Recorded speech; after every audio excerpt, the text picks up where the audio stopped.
Danny's already doubled up. Yeah. It's the last episode. I'm just trying to get on the plane. just trying to go home to Australia. But it's last show. We wanted had to be special, man. Every show is special. Want to be with two of my favorite Bitcoiners and you. Was that? You're going to start it off like that? Okay. Well, thanks for having me. No, you're welcome, man. Good to see you, Matt. Good to see you, Malice. Good to see you, Harry. I mean, should we tell the listeners what actually happened? With what?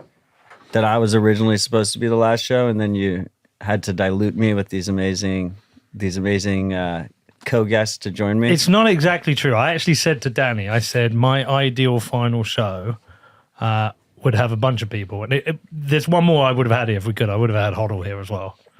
There's fucking loads of people, but, you know. No, I mean, I think this is ideal. Yeah. I'm mostly fucking around with you, but... I know. We know you're going to be... But Danny, is that true? Or no, that is true. Did he actually say that He's to you? telling the truth. Okay, don't trust verify. And then Danny was like, well, you should probably have Odell as well. I was like, that's not true. We both know that's not true. Well, it feels a good place to do it in Nashville as well. Where are we right now? Bitcoin second city. Bitcoin what city? Second city. Yeah, I mean, is it the second city? What, behind Bedford? Yep. Is Bedford a city? Bedford was on the map before I feel like Nashville. It's like a big village. It was on the map before Nashville. What's the population of Bedford? 174,000. Okay, like it's a little city. We've got 4 residents from Bedford in here, though. How many Nashville residents have we got? Not 2? 4. We have 2, but you're in our house. That's it, man. Well, listen, cheers. Thank you. Cheers. Cheers. Thank you. Congrats. Thank you. Thank you. Thank you. I can't reach you, Matt, but cheers. Yeah. I got this long arm that I'm working with. Yeah. We actually have nothing to talk about. That's the truth of it. So much to talk We have about. absolutely nothing to talk about. It was kind of a really calm week, you know. So nothing happened. why'd you give up podcasting? I haven't given up podcasting. Oh, so what's going on The there? best kept secret. Danny got too big for his boots, started to take over, and so I ended it before he kills me and ends me. Still might happen. I can't travel anymore. 7 years, 850, 60 episodes. How many episodes? Be 860. This will be about 860 something. This will be That's 860 that's something. impressive. Yeah, and then really impressive, Danny. Peter, Yeah. that's amazing you did that with them. Yeah. No, Danny was about 600 of them, 700 of them. Yeah, 700 and something. Yeah. It's just things have to come to an end, Harry. But you're still going to podcast. Yeah, of course. Yeah, yeah. You know, I 7 years of traveling, hundreds of flights away from my family, got my kids there. But I think the main reason is that with the podcast, we're doing everything we talk about. You know, we're building. You know, me and my son are building businesses in Bedford, and we're fighting the government locally, and we're doing everything Bitcoiners talk about. And I can't do that when I'm away for a third of the year, and so it's time to stop traveling. We're going to build a studio in London. We can still podcast, but it will.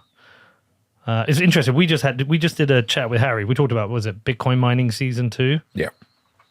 Like the evolution of mining. Like season 1 was, season 0 was GPU. Season 1 is kind of ASICs and data centers. Season 3 is that, you explain it, integration with everything. Yeah, is that mining no longer is just like build a warehouse, plug in a bunch of machines. Now there's huge codependence with the grid. There's huge alternative use cases for that energy. Like the mining business has become sophisticated and broad, and Peter has become sophisticated and broader. Fuck off.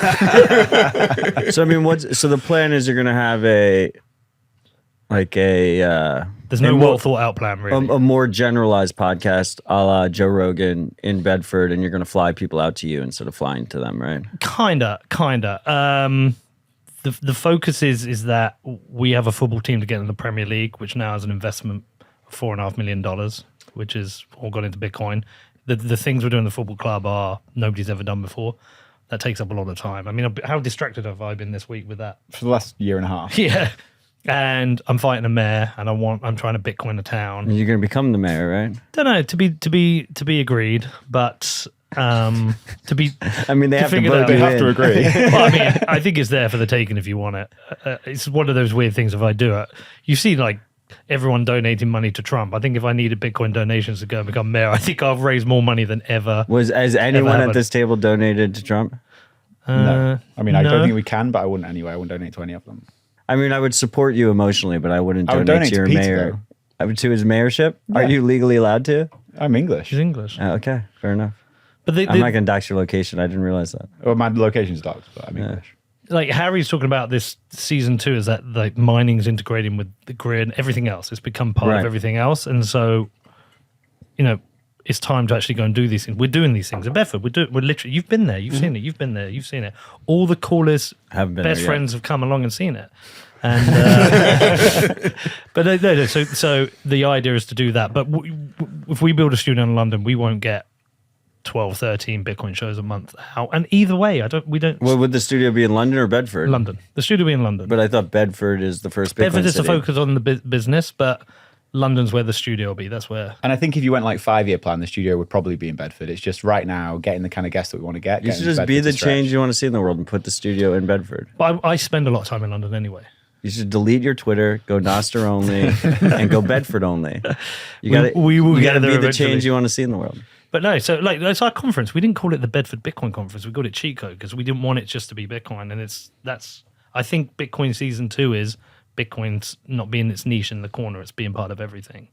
And so we're doing that. That's what we're doing. Yeah, I mean, David Bailey always said, people don't go to email conferences. Nope. And at some point, Bitcoin is going to hit that point. I don't know So we're if trying we're to. quite there yet, but Well, but some people have to make the step. Yeah. Right. So we've done it with a football team.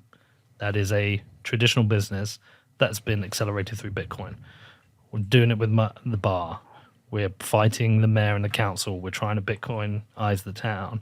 And if we continue to have a podcast, it will be a broader one where we will try and orange pill broader audiences. So I mean, you're not committing here to still podcasting, but hypothetically, I'm committing. September the 9th, would episode 1. it be the same RSS feed as what Bitcoin did, or Yes. are you just going to rebrand? No, it's just So this is only like kind of the last episode. It's not really the last episode. the last episode of what Bitcoin did. It's like the last episode of the chapter of this podcast feed, It won't be a Bitcoin podcast. but it's the same RSS feed. Same RSS feed. Okay. Yeah, we've sold it to ourselves Okay. and rebranded it. The other thing, just to take a step back, which is one of the things you announced at Cheat Code, is you took this big check from the Winklevi. We're both business operators who've taken checks from other people. But not the Winklevi, but yeah. Matt is, the preeminent Bitcoin VC who wrote us both checks. When you take somebody else's money, it changes. Hell It yeah. changes you. It changes your focus on the business. It's a transformative thing. So one of the things I think you're talking around and describing is that Bedford has to command your attention because you're fighting for more than just your ownership stake. You're fighting for the money that you've taken from outside. Yeah, look, and we can take the football team up into the professional leagues. We will do something that's not been done for a very long time, and ultimately the strategic plan that the Winklevi are on board is that take this team to the Premier League, which obviously everyone laughs at us for because we bought a shitty team with 40 fans, and we're saying we're going to take it to the top. But we have a plan to do it, and they're fully backing it. But this is a business that takes a lot of time and attention to make happen. Yeah, we've done 7 trophies in 2 years. You don't get that very often with teams like this. You don't often get a team that gets back-to-back promotions, and we're going for a third one, and then a women's team pretty at the same unreal, time. yeah. It's It's happening, huge. and it takes up so much time, so much attention. It's a full-time job itself. How many promotions is it Ryan Reynolds who has the So they started in the 5th tier, yeah? and we started in the 10th. But how many promotions has he gotten? They've done 2 now, I think, in 4 years. He's like the richer version of what you're doing. Oh, I'm the basically, budget right? version of him. Yeah. As Wired the called us. scrappy, Yeah. humble sat stacking version of. But truthfully, on the podcast side, though, I think this was going to change with or without that. Like, we've been talking about this for so long, haven't we? Like 4 years. We're having the same conversations over and over now. Like, we made a great show with you this week, right? Mm-hmm. but we are saying the same things over and over. We go into a new bull run, it's going to be like, oh, we have to make all these shows for the new listeners. It's the same concept. thing, over and over again. There's enough people out there making great shows that can still do that. It's like, No, I respect that. That makes sense. I'll give you the perfect example of the kind of show we want to make. I've got a friend who owns a Premier League football club, Crystal Palace. I want him on. His name's Steve Parrish. He will come on and we will talk about football and running a club. And then he's naturally going to ask me about the Bitcoin thing. And so to him and the people who support Crystal Palace, they're going to find out why another club has Bitcoin. They're going to learn about Bitcoin. That's the next job for us to do there. But the podcast is a side gig. The main play now is the football club. If to do what we want to do is going to take all my attention for the next 2 decades. It's a long-term project to try and do something nobody's ever done before. And that has to be Except the Well, focus. it'll only Reynolds. take 8 more years. Sorry? Except Ryan Reynolds. They started in the 5th tier. We started at the bottom. Okay. Yeah, it's a lot harder. They started with Wrexham, who were a league club. I think they've been as high as. I Are you think good they've in been League top Two, tier. maybe? Yeah. You know- I think they've been as high as what is the championship. Oh, have they? You Yeah. know they did really well, the documentary thing. Would you do that? If somebody wants to make it, we just don't have the time. I mean, that's why we've got Danny Kurt. could lead that. Well, we've got Kurt. Kurt's fully on board from September, but he's there at the club now filming stuff. Oh, awesome. Yeah. I mean, you've seen it. What was your experience like? At the club? Yeah. I mean, it was. Yeah. Talking to the mic. He knows. He's in it. I could fucking hit the mic with my tongue. What more? He's do you want me also a podcaster, Matt. Yeah. Very famous podcaster, Jack Mallers. But backseat podcasting. to- You Sorry. can't. You can't Apologies. get. You can't get away with taking a fucking breath around Odell. I know. I don't know, man. Love you all. I don't know if you're properly selling. Your arc is the arc of a man that found hard money and changed his life. I don't know. Knowing you, hearing this next chapter for you is about community, relationship, family. You being, I don't know, having this conversation with you in front of your kids, but I mean, seeing you re-inspired about family and love and finding a relationship and stuff. Yeah. Seriously, Yeah, no. I know. Sorry, I don't know if I'm putting you in a weird they'll spot. be like, fuck off. Dad's never around. No, but I like when I met you and when you started this, and it's what hard money does for a man, right? It lowers your time preference. So I don't think you have to explain much. That I think if the world was filled with a lot of Peter McCormicks that was able to succeed and aspire to do something and reinvest it back in their community, care about family and relationship, then it'd be a better place. So I think Bitcoin's changed your life, and that's the outcome of adopting a monetary base, whether it's your family or your business or yourself as an individual. So I don't know. I'm sitting here listening to you guys have to explain. I think it's fucking awesome, man. I really do. And Well, Harry said it. It's like going to live the Bitcoin life now. Like we're not really doing when we travel, make this pod, we take ourselves out of the life, the execution. We just go into business mode and we're locked down and we make a bunch of podcasts and we don't get to do anything. We try and go for a walk if we possibly can, and even fitting that in is difficult. There's, we're extracting ourselves from the execution. This is going to put us back in the execution. But just so Matt knows, because you two have seen it and you've seen it. Like, what was your experience in Bedford? You don't need to just say nice things for me, but like you've experienced the club. Help him understand what it is. I view the Bedford Football Club very similar to Bitcoin Park, right? It's an oasis in a city where there's a sense of community, there's a sense of purpose, there's a highly motivated group of people who are excited about something, and there's like a special thing that if you spent time around Bitcoiners, the special thing. And so, I view it as really a sibling or a cousin to what we're building at the park, which is just like, this is a haven of like-minded, values-aligned people who, maybe they get Bitcoin, maybe they don't, maybe they just are there for the football. But at the end of the day, like, they are finding a sense of community, and you as the owner and operator are delivering that sense of community with the Bitcoin DNA pulled through it. And so if you've ever been to a Bitcoin event, a good Bitcoin event, or a Bitcoin third space, you get a lot of that same sense of it. Plus there's fun and activities. So like when you put cheat code together, A, thanks for inviting me. But B, like the first day was all content, and the second day we went to a match. And like that format of saying, hey, we're going to talk about the stuff we all know about and like, but then on the second day, we're just going to get together, we're going to have beer, we're going to have fun and spend time watching the game. And spend some Bitcoin. And spend some Bitcoin. Like, do it. Yeah. So I think like there's like a movement away from like another 100 Bitcoin panels, similar to the podcast in its current form winding down. Like that It's boring and played out. Yeah, we did that part, right? Yeah. We did the education. We, you know, if you want a Bitcoin conversation, go back into the histories. But if you want to go have a Bitcoin experience, there's going to be some non-Bitcoin stuff, and you're going to spend time with people you like and have a good time doing it. I was when we were talking to Harry previous on this, we were saying that it's very obvious to see around you. When you look at the world around you right now, you can see things breaking in every direction. Yeah, families are breaking, businesses are breaking, money's breaking, government's breaking. Everything is breaking around you. Apart from this like little oasis of Bitcoin where we live in, where it's the opposite. People are building. I mean, you've built this fucking huge business. You know, you've built Bitcoin Park. You've built numerous things. You know, you've built huge money. Like, we're all building things, and it's the opposite's happening. And to just give you some perspective, is like most football clubs, especially at our level, it's hard. They're trying to get to the end of the season. They're just trying to get to the end of the season and have enough money for the next season. This is the spreadsheet I keep for all our Bitcoin. Like, every time we bring Bitcoin in, what price was it at now? And it just goes green or red. Publicly, I don't have this public at the moment, but this is just for me. But you publicly disclose the total amount, right? Yeah, everyone knows we declared that. But just at the moment, this morning, our total Bitcoin position is up £300,000. That's 7% up. So for perspective, that's the entire budget for some teams for like a whole season.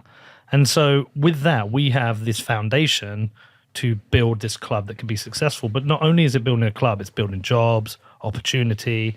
It's making it, more people can play football.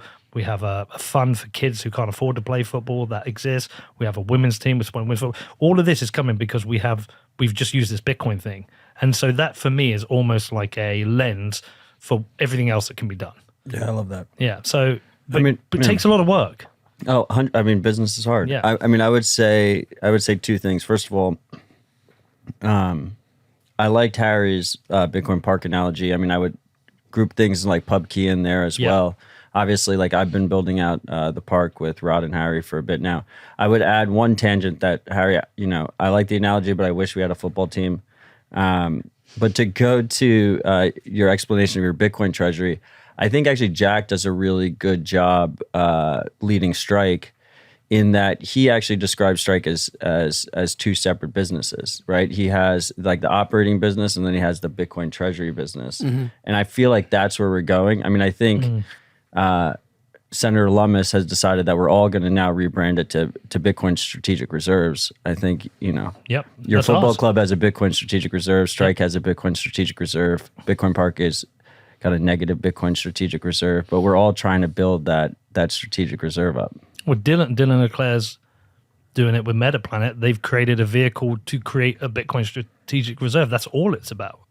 It's it reminds me. So when I went out to Argentina, we went out for dinner with on the first night with 4 people from Argentina, and they said every Argentinian has 2 jobs. They have their day job, and then they're a financial director for 30% of their time. And their job is when they receive their Argentinian peso, how do they manage that money to maintain as much purchasing power as possible, whether they're buying stable coins or Bitcoin or US equities? Do they have access to US bank accounts? 30% of their time, they have 2 jobs. We've kind of got the same in reverse. They're doing that to save their purchasing power. We're doing it to increase our purchasing power, to make us build strong businesses, but we're all kind of 30% financial directors as well, in the complete opposite way. Yeah, I mean, listen, being in Bedford, when you say we're becoming a Bitcoin club, like, what the fuck does that mean? What are you plugging into your club? What does that mean? Non-financially, I think Bitcoin's hope, optimism, and fundamentally as the best money of all time, it's an ability to value your future, right? Money as a technology, that's one of the core tenets as why we need money, is obviously we don't want to barter, but then we also need, as a species, an ability to value our future. Like, none of us are going to the beach today because we want to put in time and energy into the marketplace and build for a better future, right? So what do you get out of a Bitcoin club? When I was in Bedford, a lot of hope, a lot of optimism, and an ability for a club to actually like value tomorrow better than today for the first time ever, right? So that's what you get for being a Bitcoin club. And then financially, when you plug in Bitcoin into a football club, into a family, into you as a man, into a country. It doesn't matter. You're getting, I mean, what Odell referenced, Bitcoin on average is 63% year over year over the last decade. That's ridiculous. It doesn't make any sense. So the way I talk about it at Strike is we have two companies internally, two business lines. We have our operating business, which is, we call it BTC Fiat. Like, at the end of the day, that's how we make money, whether it's buy, sell, payments, this or that. And then we have our Bitcoin treasury. And we as a business, like, at the last board meeting, I said, Strike, I mean, we've got a big strategic stockpile at Strike, and we could do fuck all and all go to the beach if we want. And that strategic stockpile at 63% year over year in a decade is going to be worth $1 gajillion. And so the level of power and gravity that gives to anyone. So at Strike, we measure ourselves against that 63%. If an employee comes to me and says, hey, I'm really interested in hiring this person, I'm really interested in starting this project, I look them in the eye and I say, are you going to beat 63%? And if they say no, say it's not worth our time and energy, and it stays in the reserve. And so we actually have an operating company that's performing 200% quarter over quarter, and its goal is to outcompete the 63. What does that do to the discipline and the focus and the rigor and the culture of a family, of a man, of a business, of a country, of a football club, right? So you get hope, optimism, and the ability to place a premium on tomorrow so you can work hard today. And then you also get like a real cost of capital. Listen, I say this all the time. I think of the promise of Bitcoin similar to the promise of death. It's the fact that I know I'm going to die is what allows me to value my time. If I was going to live forever, I'd get married in 1,000 years. I'd go to the gym in 100,000 years. I'd have no ability to value today. Time is an infinite resource. My time isn't, because I'm going to die. And it's the fact that you can't make any more Bitcoin is what allows us to value time and energy for the first time and actually say, you know what, launching Strike, whatever else, isn't worth our time and energy. But it's like, how is anyone supposed to value a paycheck today without Bitcoin with a theoretical infinite amount of dollars? So you plug all of that, you plug it in anything, a country, a football club, a family. I'd never thought about, I thought about the strategic Bitcoin reserve we have. I'd never thought about it as a second line of business, but I think we'd been naturally doing it. Like, we did a front of shirt deal with Gemini, right? Traditionally it was £150,000 a year to be on the front of the shirt. We talked about a 5-year deal, and we said we'll do a 5-year deal for $500,000. You pay in Bitcoin right now, and they did it because we knew that Bitcoin now almost certainly is worth more over that. I mean, we have to 2x in 5 years, and we're ahead. And I hadn't thought about that. No, but interestingly, I hadn't thought about that. So I have a board meeting next week, and the first thing we do every board meeting is go through the financials. I'm going to be laying that out now to everyone knows. We have two businesses. We have a football club that needs to win trophies and promotions, and we have a Bitcoin strategic reserve which we have to manage and grow and protect. I mean, I think Bitcoiners natively think that way. I mean, it's a product of having a sound money that you can save in. And I think the key about this framing, and I think that Jack does a really good job with it, is how do you explain it to someone that is either early in their Bitcoin journey or they're a pre-coiner and they're not a Bitcoiner yet, right? So in this case, like, if you're explaining it to maybe new employees that are not Bitcoiners yet, or if you're explaining it to prospective investors that are not Bitcoiners yet, how do you best explain that? And I think dividing it as essentially two separate businesses is a really great way to do that. I think another great way of doing that is to show, like, when you're actually thinking in hard money terms and you're thinking about saving in the future. I mean, I think a lot of us with our families, my family has a Bitcoin strategic reserve, and like, we think of diapers and sats. We think of all opportunity cost is measured in future purchasing power, because we have a way to save for our money. But when you're thinking about it on like a company level, it's, a lot of this is relatively new, and you can actually look at hard numbers. Like, investors like to look at hard numbers. And I think a perfect example is, Strike has 68 employees, and they're available in 101 countries. Their main competitor, I would say, is probably Block, Cash App. They have 12,000 employees, and they're available in one country, right? And when you start having to compete against 63% year over year, you become effectively incredibly efficient. And I think that is the thesis when someone says, memes hit hard because they lack nuance. But when people say like Bitcoin fixes that, that's the core of that meme, right? It's like if you're thinking on those terms, you have to be efficient. Otherwise, what are you even doing? You might as well, as Jack says, go to the beach. Well, I was just bringing this up. This is for the bar we have, right? There's 75 grand in that account, right? The most we spend in a week is 5,000-6,000 on stock, and then it will bring in, say, 10 grand a week. But I'm constantly looking at that thinking, I've got to do something with that. I've got to spend it. I've got to get rid of it. Whereas like the Bitcoin's the opposite. You're thinking, how do I keep it? How do I don't spend it? It's a complete flip, but it changes every part of how you run your business. It's because Bitcoin is savings technology. Exactly. Right. And the ability to transport wealth over time with a high degree of predictability is not something that we've had in 60 years, but really in closer to 110. Well, this is why I really like Zapbright as a business. Zapbright is kind of like one of my favorite Bitcoin businesses at the moment now. I don't know if any of you use it. We use it at the park. Yeah. So 1031's the lead investor. There you go. So we were using QuickBooks, right? And for a long time, Parker had been saying, you should check out Zapbright. You should check out Zapbright. And I was like, oh, I'll check it out eventually. Just give me a moment. But just QuickBooks. All we do is use it for invoicing, right? And we would create an invoice. And then if somebody wants to pay in Bitcoin, I'd go to a wallet and I'd get a receive address and I would post it in the invoice. I'd say, look, the invoice there, here's the receive address. And then they would pay it, but I'd have to go and check and see if it's done. Like it was just like a whole manual process. We flip it to Zapbright. We connect with my Unchained wallet. We're moving to Strike for this. Spoke to the UK guy. And now what happens is we create an invoice and it automatically gives the Bitcoin option, right? Mm-hmm. And so not only do I have the people who say, can I pay you in Bitcoin? Some people have just received it who normally pay me in fiat. They're actually paying me in Bitcoin. So I'm getting more Bitcoin in because of it. But it's all done. I get the alert. The deposit's been done.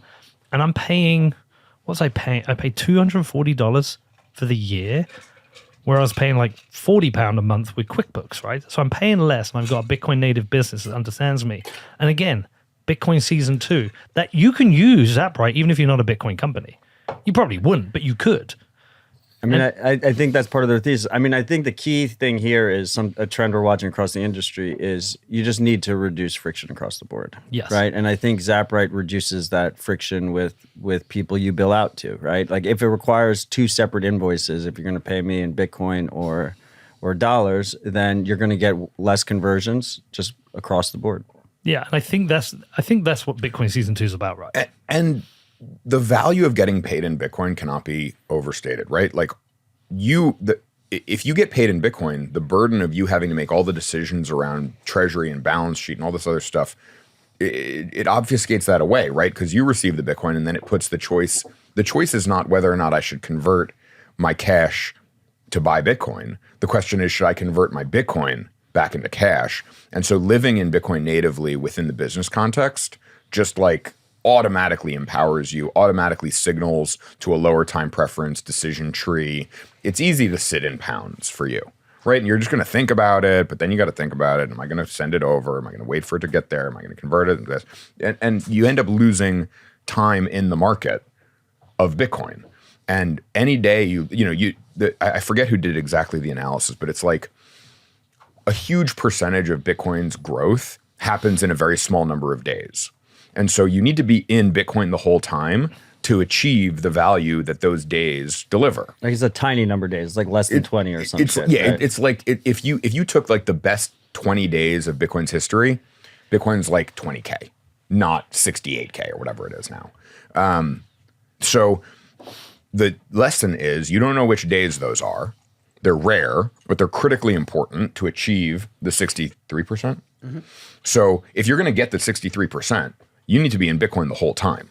You can't just pick and choose. That's over the last decade, by the way. So if you take it from its actual first block, it's way higher. Oh, it's way higher. Yeah, but we the can first forget blocks those. are too Yeah, good. yeah. Right. Those are too good. Well, And it's going to start to level out, but that's not Why? the point.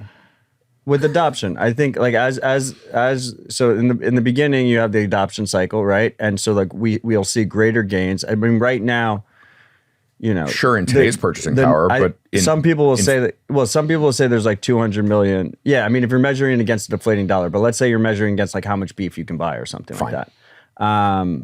it should level out at some point, but still go up over time in purchasing power. But then it becomes more tied to just human flourishing. GDP It gets growth. tied, it gets tied to GDP or something like that. it But could in the go early higher. days, of the adoption cycle, But it could go higher in the short term. look, I'm all in. right. Stay humble, stack sats, humbly all in. But if you get 10, 20 companies in the NASDAQ who suddenly want to play the micro strategy, yeah, but that's because of where we are in the adoption cycle. Yeah. After they do that, then it starts to level out. but that could be a long time away. Well, I think you guys are overcomplicating it. It's Come on, Jack. First time for everything. well, That's what it's Jack why said. you take the average over a long enough time frame is that you aren't susceptible to Trump printing and buying. Is if we take another decade and average it out, it should theoretically be lower because of the law of large numbers. So Yeah. that's correct. But you're right, is that you have to hold your cash balances in the thing because Bitcoin is susceptible to these moments where a nation state or something. But the reason the 63% is what I lead with is because it's honest about the growth. Is it takes 10 years. It doesn't take early data that would skew it. And it takes the last decade of it was real market, real pricing, real liquidity. And then you look at the S&P or you look at whatever else and it's not even fucking close. And so that number should theoretically come down because of the law of large numbers. But that's the truth. But it doesn't mean that you won't have moments in the future where a lot of the future gains are captured in 6 months or 3 months or whatever, usually correlated to halvings, right? But We did a 3-year contract that was paid in Bitcoin and 42,000 on the way down. nice. On the way down. sure. I mean, And- we built Bitcoin Park at $15,000, so Yeah. I feel you. On the way down. Yeah, but we didn't sell But the we had the Bitcoin. idea at 45. Yeah, I mean, I had the idea at 200K by conference day. We didn't Next year. but we didn't sell the Bitcoin, but that was a $1.5 million deal that by its bottom was $900,000 down. Yeah. And there was a moment where we nearly had to sell some Bitcoin. We got through it, because you tighten that belt because you don't want to sell the Bitcoin. Yeah, you sell if you have to. Yeah, but if it was fiat, we would have spent it. But we're like, how do we tighten the belt? How do we make this work? And we made it work, and that thing is now More than yeah, $900,000. yeah. And we're still not spending it. But we've even got it here that Luxor. We did a sponsorship deal for the football club. 22-23 is £50,000. We got 2.17 Bitcoin. We're 134% up. Like the strength that gives us as a club to build out the foundation, what we're doing is incredible. But It gives you options. yeah, Max Financial Hildebrand said it to independence. me best. Because he was on a Bitcoin standard, and I said, "Yeah, but aren't you worried?" And he said, "Pete, how many times do you think you say to yourself, I bought too much Bitcoin?" No such thing. No, just things like Never happened. Every time you wish you had bought more. So he said, like, I'm in that zone where I can't buy more because everything's in there. I mean, Sahil did it as well, didn't he? What was his like get on zero? Thing? Plenty of people did it before Sahil. Get on Yeah. zero is a horrible meme. No one wants to be on zero. Just get in 100%. Yeah, Like all in, no regrets. Way stronger than get on zero. you're all in now, aren't you? Yeah, I own 3 things. I own Bitcoin, my company, my house. That's it.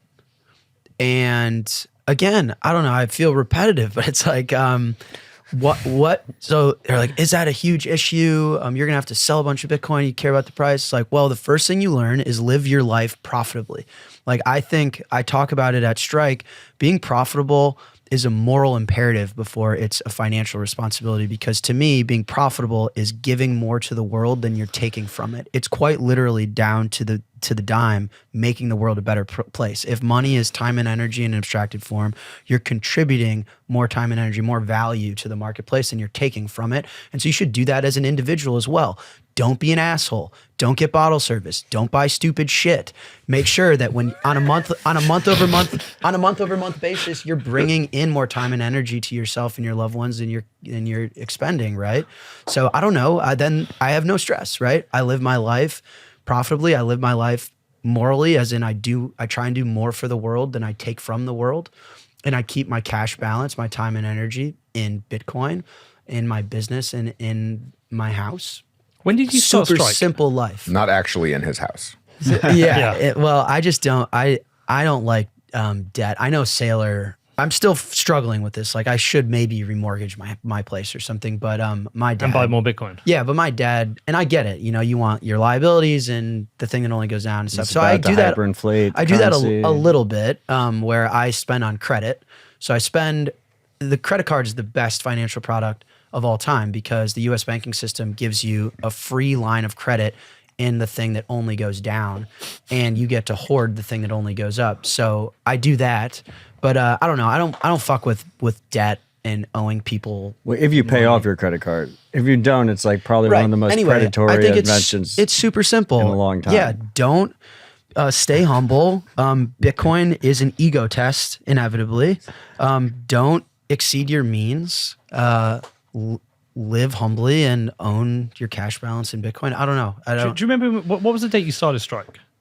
Strike's seed round, so like we took an investment where you can actually become a company, was April 1st, 2020. I'll never forget. It was April Fool's Day, 2020, right in the COVID. And then it takes a while to get like a regulated financial Bitcoin product to market. So we were in beta for a really long time, but I would say 2021 was the first year that we had a real product in market. So I would say this is 21, 22, 23. This is our 4th year of product in market. And I would say Strike's a little over 4 years old. What's been the biggest change from what you thought Strike would be to what it is now?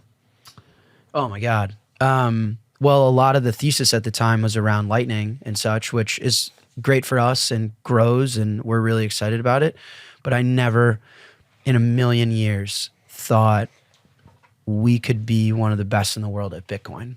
You know, I like getting into Bitcoin when I did 2013 so I got in early 13, so before Gox came down and stuff. And you think, well, Mark Karpeles is going to be, the biggest wallet and exchange, right? And then that happens. You think, well, Brian Armstrong, surely, he beat me to the punch. And then that clearly he doesn't care as much as me, I will say, about Bitcoin. And then you'd think, well, Sam Bankman-Fried and CZ, these guys, like, were born with genes I don't have. And, they're both in jail. And then we kind of looked around and it was like, CZ's well, in jail, is he? Didn't he get a year in jail? CZ's, I don't think he's in jail. Okay, I'm sorry. Oh, Didn't he? No, he paid $4 billion banging not to go to I jail. feel like no, it's okay. I thought he was. Whatever. Not the point. Yeah, whether they're in jail or not. But I think we looked around as a business and we're like, hold on a second.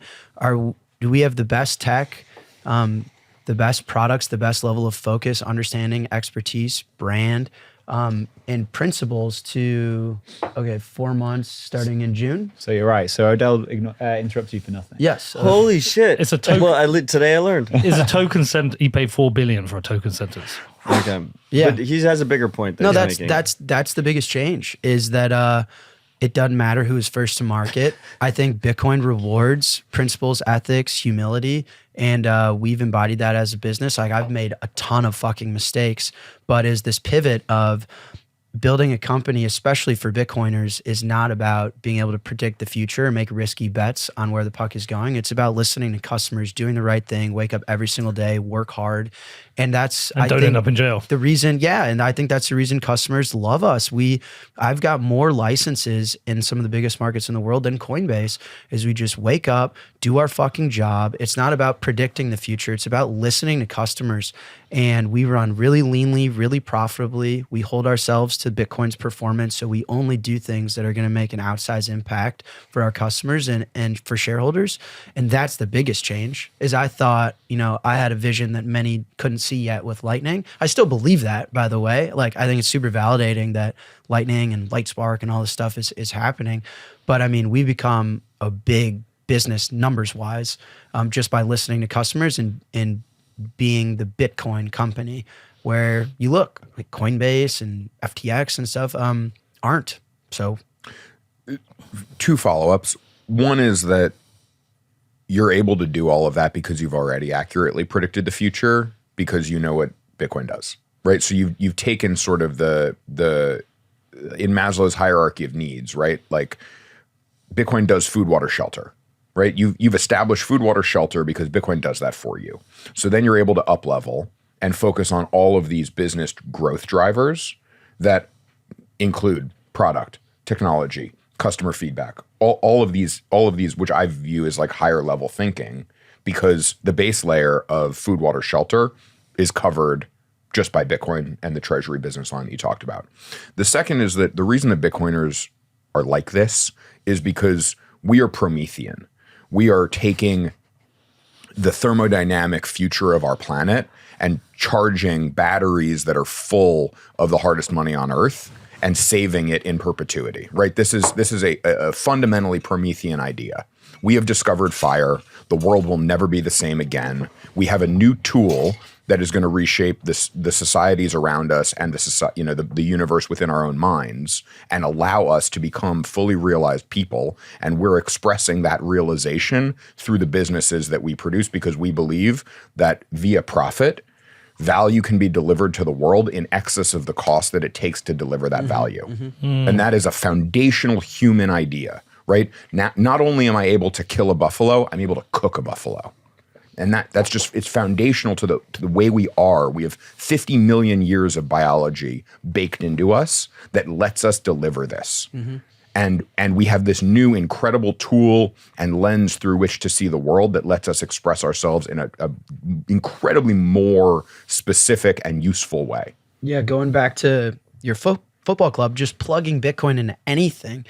I mean, I've got my best friend is in the room, my chief of staff, as my witness. What up, Dylan? I mean, me as a founder, as a man, and Strike. I mean, one of the things that, investors will talk about with us and what gives us an advantage, I mean, we are a well-oiled machine. It's like Strike Europe, Strike UK, no fee. We launch a feature once a week. A lot of people, you go to these conferences, like, how the fuck are you guys doing that? Do you have 6,000 employees? No, I've got the same amount of employees as you. It's like Bitcoin gives you that laser eye focus. Like, I wake up, I'm carnivore. I eat the nutrients I need. I lift weights. We kick ass. It's a winner's mentality. So I do think, like, when I say we are the Bitcoin business, it's in every way. Working for me is not easy. I wouldn't recommend it to just about anyone, but I'm serious. And I've fired way more people than I thought I ever would have to in my life. But again, Bitcoin, if money is the technology that is supposed to allow us to place a premium on our future, it has entirely changed me and saved my life, really. And 100%. When you look at a Bitcoin business, not just our product line, not just that we don't list shit coins, we don't fuck around. It is as efficient, and the mentality we have, we win. That's what I talk about at Strike. And I think customers respect that, and you get that, and you see the level of quality in our products, in my keynotes, in our presentations. I think we have a lead in the market when it comes to understanding and embodying Bitcoin. How does that translate to running a fund? I mean, Jack said it's not easy working with him. I love working with Jack and Harry, and I wouldn't have. Well, it you any know what other I way. mean. I'm as competitive, and it's just cutthroat. It's not like and we both are, and it works incredibly well together. I mean, look, it's an honor and a privilege. Like with 1031. We're very straightforward. We're Bitcoiners first. That's why the fund exists.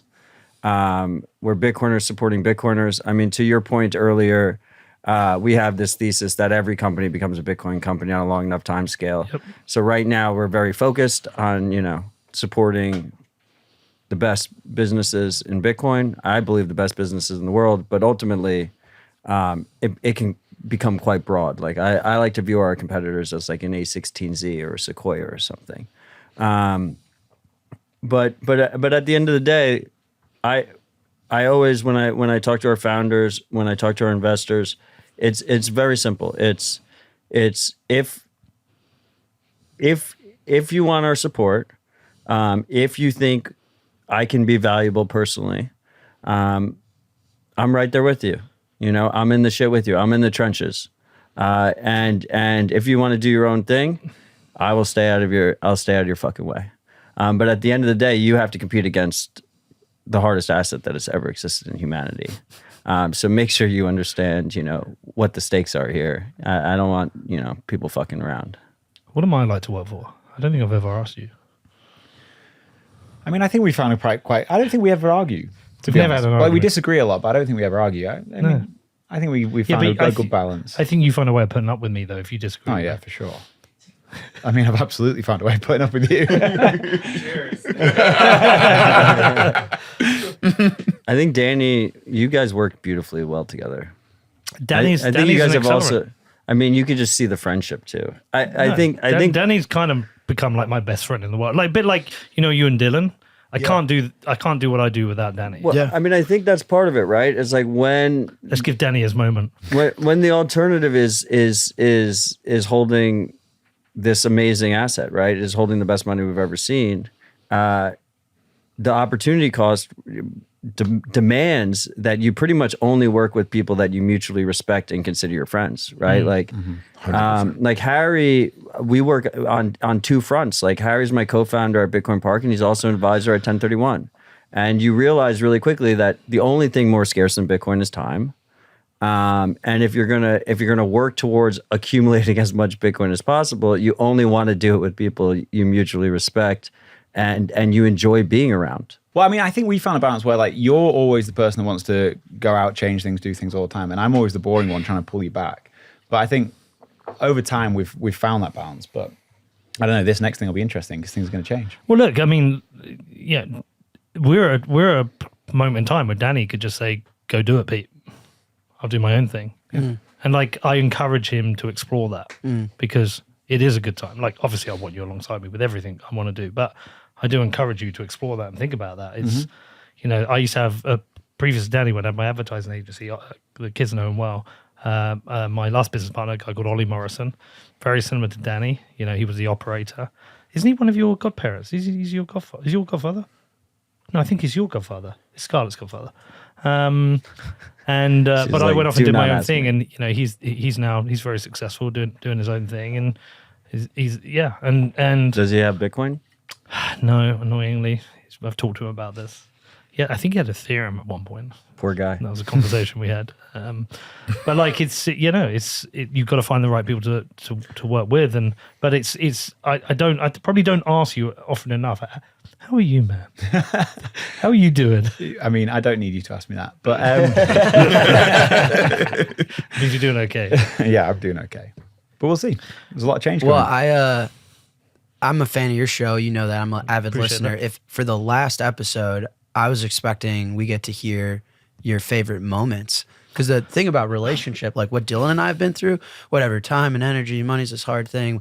At the end of the day, revolution, new technology, you go through shit. Yeah. Like every Bitcoiner I know, fuck this hypothetical grandiose speak. Like plain English, my friends' jobs aren't nearly as tense as fucking what I had in El Salvador with you. Well, so you build really strong relationships through going through shit, which also is kind of getting back to being like human, is this like kind of central bank, centrally controlled poetic life of like being an NPC, get on the train and everyone drinks a coffee. And so Bitcoiners go through shit, and that's the best relationship. So I want to hear your guys' memories and the best of what Bitcoin did. What do you think is your top favorite shit you've been through together?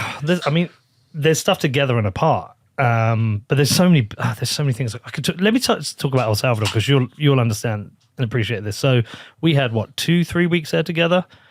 All right, let me just preface this. I won't take long, but no, seriously, I got a acquisition offer for Strike. So we just had Strike April 2020, whatever. I think it was either late January or the very 1st of February 2021. I got an acquisition offer for Strike. And at the time, I was like, sweet, I'm selling. I mean, it was a big number. And I was 24 years old. That's big number. Like, money forever. I'm just going to chill. I've got a nice pad in Chicago. I'm just going to like get laid, and it's going to be amazing for the rest of my life.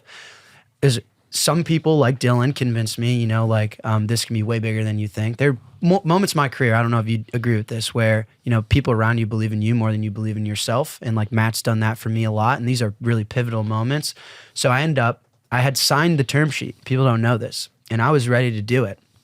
I ended up yanking the term sheet, turning it down. The very next day, bought my flight to El Salvador. So none of this would have ever happened, obviously, but it was crazy poetic how that happened. And that's when I knew I was going to be the CEO of this thing forever and fight for Bitcoin, die on Hill, all of that stuff. I go to El Salvador. I get hit up by the government. I come home for like 2 days, and I called Pete. Yeah. And I was like, dude, I think I think they're going to make this thing legal tender and change the world. I think that this story is bigger than anything we can actually imagine. And in hindsight, when we're all grandfathers and stuff, and I need you to be there. I need you to film it. And I look, because it was dangerous too. Like if people were going to start to lie about it and accuse me of things, like I wanted it on film. I wanted a partner there. So anyway, why you came to El Salvador, that is the preface of. I was like, fuck it, I'm on my way. And it's when I first got to know, Dylan. Yeah. Who, someone I really appreciate. I think he's a great guy. And, but also I actually think I probably got to know you then as well. Like we hung out. I mean, me and Dylan drank how many bottles of Barola? fuck it, this is a funny story. So anyway, we get there. So we get there. If you stayed at Garton, Bo, who runs it, he's brilliant. We get there, but the wine's a bit shit. And I was like, "Can you get some Barola?" And he's like, "Yeah." So he orders it in. We end up caning every night. Me and Dylan are going through bottles of Barola. I forgot to ask him how much they were a bottle. End up with like a $5,000 bill, but whatever, is what it is. Price that in Bitcoin. But the thing I want to, but like the most pivotal moment was interview. No, the most standout moment for me, not the most important, but standout moment, obviously interviewing President Bukele. And so you'll probably remember the time where were we in the car when you got dropped off at the? Yeah, we were. We drove up and we dropped you off, and you went off in. And it's like. Like at the President Palace, right? There's a non-zero. You've got this non-zero Will Jack return. Yeah. A non-zero. But also like fucking hell, like he's a 24-year-old, 25-year-old. What age you are? You're going into this meeting where you're basically the person who's helping them define the first country to make Bitcoin legal tender. It's huge. And I'm sure you had a moment when you came out, you're like, whoa, the fuck? And like that's way bigger than what I did. But I did, like, for me, I do interviews, right? They make it legal tender. I reach out to his brother and say, I want the interview. He's like, come to El Salvador and, wait and see if you can get the interview. And so I did, and get the meeting. All this weird shit happened where we got a visit from the CIA. It's like loads of weird shit happened that week. But then the day hit and they said the interview's today. Side story is I woke up with the worst sciatica ever, where I couldn't sit down. So Michael Peterson's pumping me full of drugs so I can sit down. Anyway, go and do the interview, get through it. Halfway through the interview, I think I'm going to vomit because I'm pumped so full of drugs, and I'd had a whiskey to get me through it. And I was literally sitting in the interview. And then I was like contemplating, what happens if I puke right now? And then I was convinced I was going to puke. It's the whole thing itself. But anyway, I leave the interview. I get on the plane to New York to connect back to the UK. And I upgrade to business class because I literally cannot sit down. And so we take off, and as soon as you can lay it back, I lay it back, and I just go, fucking whoa. I started a podcast as a hobby. I'm there one day, and I'm going to start a podcast. It'll be about Bitcoin. And then 4 years later, I'm interviewing the president of the first country to make Bitcoin legal tender. You realize this is a thing. And it was a real moment of like, fucking hell. If look, the kids know, I won't repeat it all now, but I went through a very, very rough period just over a decade ago. It was difficult for a number of reasons, but probably the most important thing that happened to me. But to get to that moment, I was like, whoa, shit. I just interviewed a fucking president. But there's been loads of moments like that. We'll do yours in a minute. You should explain how we even connected. But the most important interview I did was what was Lynn Ulbricht? Was it 10? Yeah, it was really early on. It was first 20 episodes. Yeah, sure. I was a Silk Road user. So I reached out to Lynn Ulbricht and said, can I do an interview? I'm in Austin. I knew she was. She said yes. I'd made like 8 or 9 episodes or whatever. And so I turn up and do that interview. It's the first one I videoed. Turns out it was on Ross Ulbricht's birthday. Weird coincidence. Anyway, we do the interview. And afterwards I left. I was like, oh, this isn't a hobby. This is serious. This is someone's life. They're in prison for the rest of their life. And so it's a serious thing. And that was the moment where I said, I'm going to take this serious.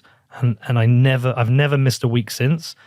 And we've done we went to 2 episodes and then to 3, and we just don't miss. It's been hit.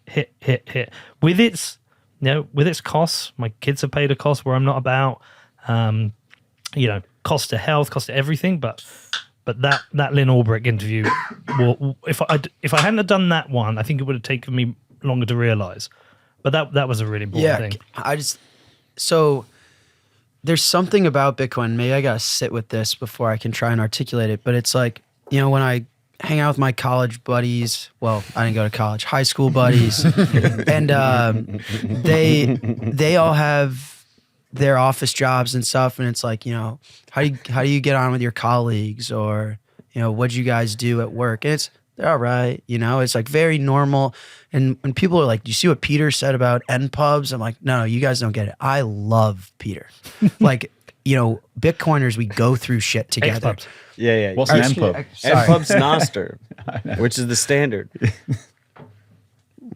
Sorry, but my point, do you know what I mean? No, it's I know like, what you mean. I love Peter. I literally see you far less than I see the kids I grew up with because you don't live in Chicago, I live in Bedford. But it's like the level of a relationship through the shit we go through is like, I don't know. There's something about that with Bitcoiners. Like I guarantee It's you a trauma bond. it is, man. I don't know why Bitcoiners have to go through so much trauma. And it's not just one piece of trauma. It's just a lot of continuous. It's been a trauma. decade of trauma. It compounds at 63% per year. It's been so bad. So my buddy P, he's a big animal guy. He lives in Nashville. He works for Swan, formerly Bitcoin Magazine. Still? Yeah, Yes. he's one of the remaining few. He has rabbits, right? And the rabbits weren't getting along. He actually has a rabbit that is like the smallest species of rabbit and the biggest species of rabbit, right? And so there's concerns there that the big rabbit will just absolutely destroy the small rabbit. And the way he got them to get along is he put both of their cages on top of the dryer, and then he runs the dryer so they have to deal with like basically like a Category 7 earthquake for an hour.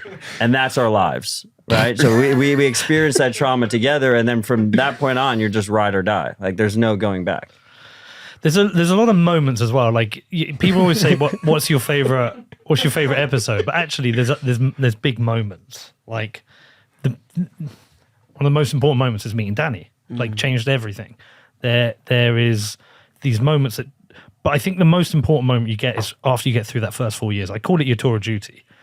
That first 4 years is brutal. You can go from poor to rich to poor to okay, but once you've done that, you've set your new base. Life just gets a bit easier. You can control time. You can breathe. You can make decisions. But there's been so many moments, like picking them out, it's really hard. The first Bitcoin Magazine conference, San Francisco, we're here for the conference, 2019. I emceed the whole thing for 2 days. It was tiring, it was brutal, but again, it was a really important moment, just spending time with, that was the first time where I spent time with the density of Bitcoiners. And then to see this, where it's 25,000 people and President Trump's 5 years later. 5 years It's like later. no time. It's insane. It's just so many insane moments. Like the thing about the football club, the most interesting thing is this was my childhood dream. You talk to my dad, I've been saying it since I was a teenager. I'm going to buy the local club. I'm going to get them in the football league. It was a dream. I could never have done it without everything else. It's not the money that did it. It's having that network that did it. That's the only reason that happened. So there's so many fucking moments. I mean, I know, and it's maybe cliche, but like you guys changed my career. You're welcome. Honestly. We met at a beefsteak We did. in Miami. And we were like talking about mining. I'd already done my first 4-year tour of duty by then, for sure. But was just like grinding on building a mining company and had been for a couple of years and, but had no public presence particularly. And we talked for a while and you said, well, you should come on. Immediately changed my hotel and extend my flight because when you get an opportunity, you take it. And we talked for like 2.5 hours and made the show and it was great. And what I didn't know I was going to get out of it was friendship and a long-term relationship and just all of, no, really, but Yeah, I know, I get it. I really appreciate you guys because you had no reason to invite me on other than we had a good conversation. And it was a transformative moment for me. I remember the first time I met all of you. I remember we were in Boston, the MIT conference. We were in that little back room. New York, When? 2018. We went to that, Zach Vol went to that bar in Brooklyn. Oh, yes. Yeah. That was lit. That was a Yeah. good time. It I remember all of it. was a couple blocks from my apartment. Do you want to tell them the story about how you became the producer, what Bitcoin did? Yeah, on the favorite story thing, I want to say fuck you to both of you. Like, one is basically making El Salvador the first country to adopt Bitcoin, and then interviewing a president. So I don't know how you follow that.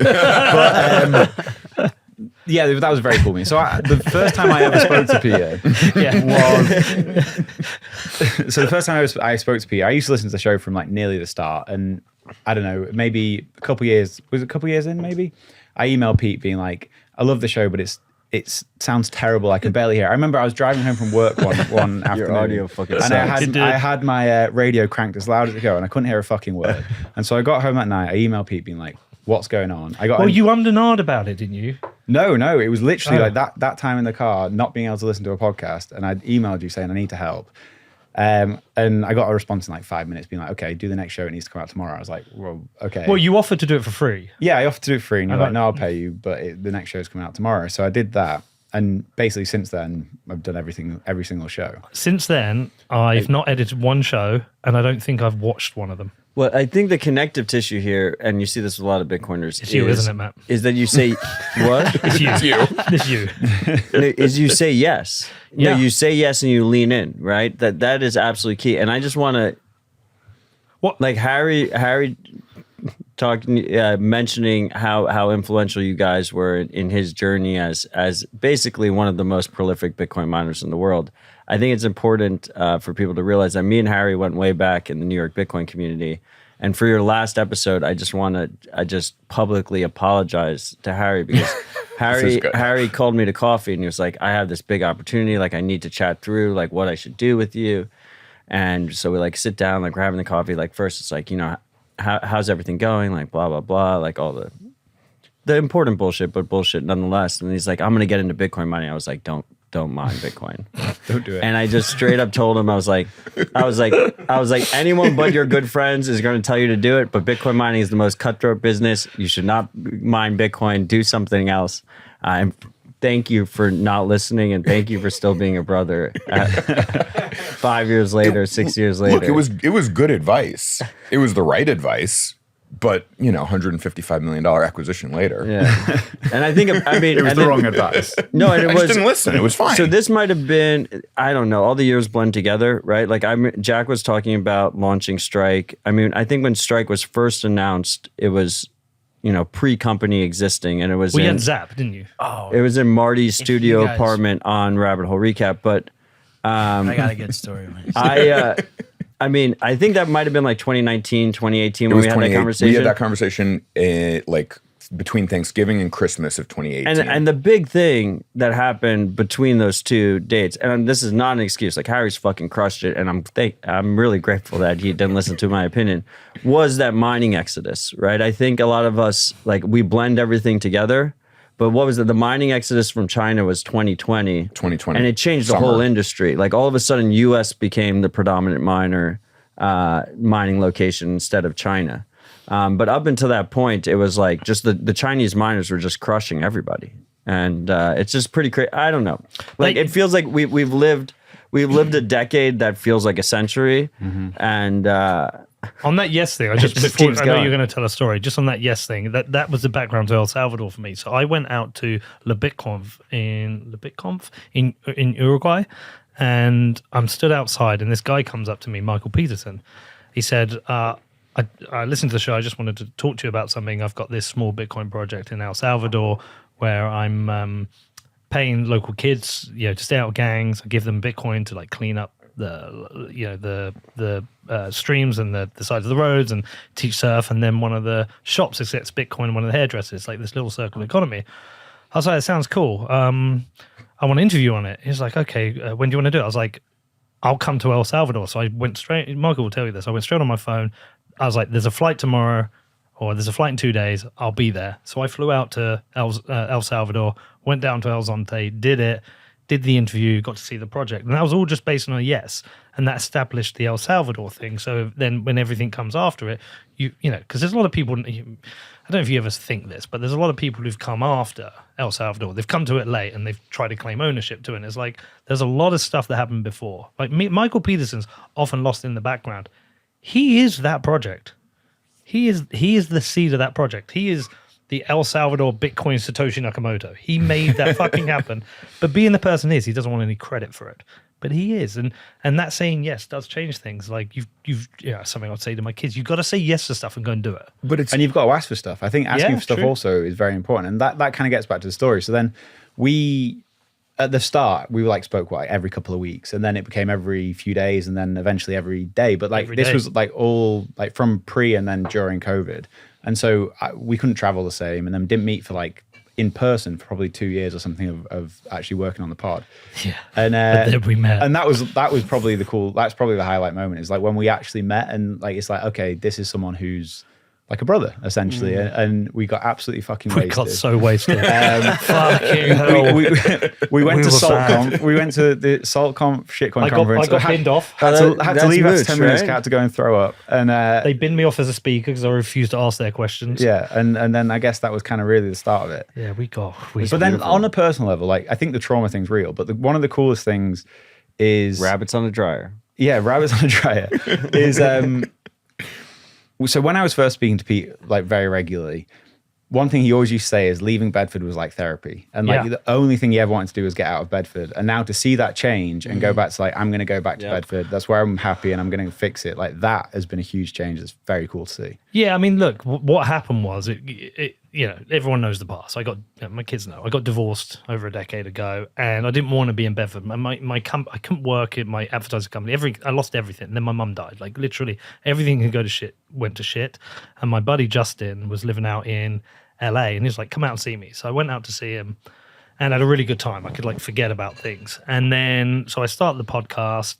And what I used to do was I would dread going back to Bedford, not obviously to see my kids, but just didn't want to be there because of all the memories. So I used to book the next flight to away. So when I get back, I was like, all right, I know I'm away in 3 weeks. I know I'm away in 4 weeks, and I'll get away and it'll be fine. It's flipped now. They'll tell you, Connor will tell you, the trips are now booked and I'm dreading leaving. Yep. I'm like, I don't want to go away. I want to be back home. And that's been like a 7-8 year process to go through just to process certain things and get through it. Danny's been a therapist at times. So like we speak every day for at least an hour, sometimes morning and evening, like Australia flip times. There have been times Daddy's had to therapy me through Talk you off a ledge. talking me off a ledge. Shocking. But when the internet comes after you, it can be brutal. It can be savage, and it can be very personal. I mean, I've had, some of the most awful things said about my mother, who's dead, right? And so, going through that is like, this was like, okay, the podcast, you say it saved you, like Bitcoin saved you. The podcast kind of did similar to me. It became a focus of attention. It's like, oh, I'm good now. I can go back. I can go back to the old life. And I'm really happy with that. You didn't go back to the old life. Well, You came back to the new life. There And we go. this is what Bitcoin will do to you. Yeah. Like any transformation process is, it will take you far away, profoundly change you, and then return you. Yeah, but it's put us on. There's like a mission now because that 4 year tour of duty, that wealth accumulation isn't about becoming rich. It's about buying time. You have time and breathing space. And so, like a thing I keep talking to my kids about at the moment, like regularly, is like, you guys have to understand Bitcoin because there's going to be a time when I'm not here, and that could be tomorrow or that could be in 25, 30 years. But you're going to be left with something you have to guard and use and protect. And it's a really important thing. And you have done a good job of finding a group of people who, if your children need help to deal with the Bitcoin, if for some reason you're not here, Yeah. you can call a lot of them. We spoke about that the other day, and like Daddy was talking about that as well. Like, if something happens, my wife knows to call you. I'm like, I'm fucking stealing that Bitcoin. Do you know what's funny on this? So I need to actually sort this. So by the time this episode airs, it will be fixed. So none of this is giving anything away. But my current inheritance planning is, if I die in a plane crash, Pete is the person my wife needs to speak to. Just have her call me. If we're both on the same plane, you're the person. Oh, I shit. probably should have told you that before. You should have told me that before, but I'm happy to help. By the time this episode airs, that's going to have changed. Well, no, one of my biggest concerns is because of Rabbit Hole Recap. Like, there's been so many people that told me, they're like, yeah, like my wife's just gonna call you. It's like, I don't know who you are. Like, I appreciate you listening to the podcast, but like, you need a better inheritance strategy than that. Like, I will try my best, but that's ridiculous. I get these emails or people write to me and say, hey, Pete, been listening to your show for a long time. First time I've written to you. I've managed to stack 15 Bitcoin or 12 Bitcoin. I'm wondering what to do with custody. I've replied straight away. Stop fucking telling people what you've got and definitely don't tell me. But they will. They'll just release you that information. It's still early. We're working on it. Yeah. I mean, we don't really have any Bitcoin anyway, but there's like a small amount. Bitcoin is in the internet. Bitcoin is in the internet. It's in the sky. Dylan. Asking for things. I'm going to jump in here. I need to. All right. I need to swap you. Madex is coming in. I'll be back. Right. I just wanted to say, Welcome, Madex. Introduce yourself. Tell people who you are and why you hate me. Bring the mic up.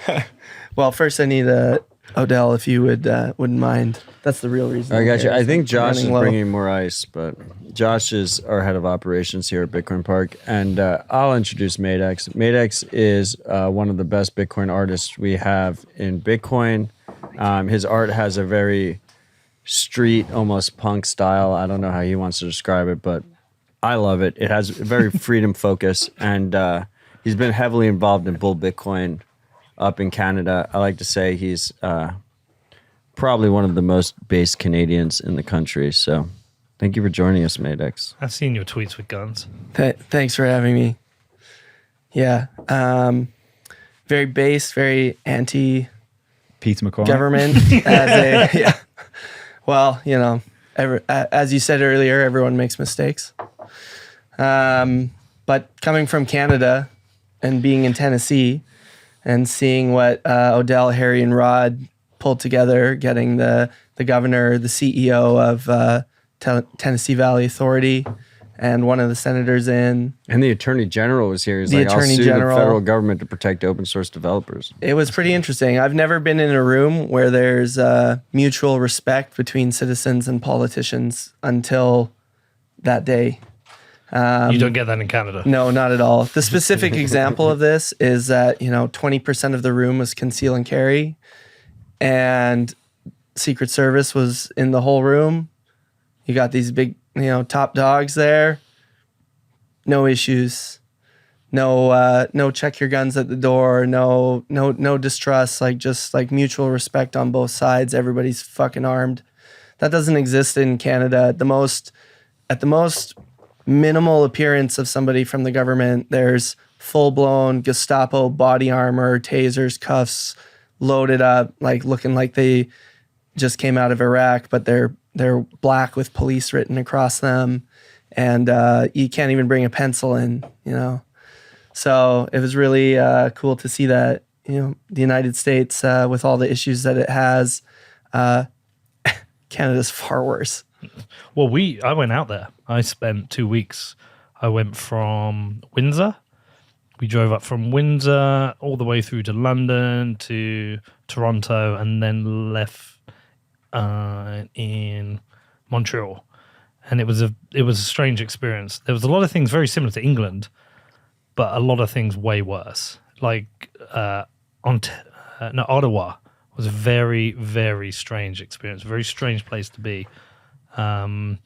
And it wasn't pretty. And the saddest thing is, Canadians are brilliant. I've been to Canada a few times now. They're absolutely amazing people. And the government no way reflects the rest of the population, even more so than any place I've ever been. It's such a weird thing. It's an abusive relationship. It is. I mean, that's what we're famous for. Apologizing. Yeah, sorry. I'm sorry, right? Yeah. That's what Canadians are known for, and it's the sign of an abusive relationship for sure. It is a nationwide abusive relationship. I will just say, Madex, I'm from New York originally, right? So basically Southern Canada. You guys don't say sorry. And we never say sorry. We'll help you find where you're going though. If you ask someone on the You street, say, "I'm walking here." They'll happily help you where you want to go. But from a government citizen point of view, it's very much government subject kind of situation. And this last week for me has been incredibly unreal. And the crazy thing is the pace of progress. Bitcoin Park is just only 2 years old. And the local politicians here, whether they're the federal representatives, whether they're Senator Haggerty and Senator Blackburn, whether it's the Tennessee AG, across the spectrum, they're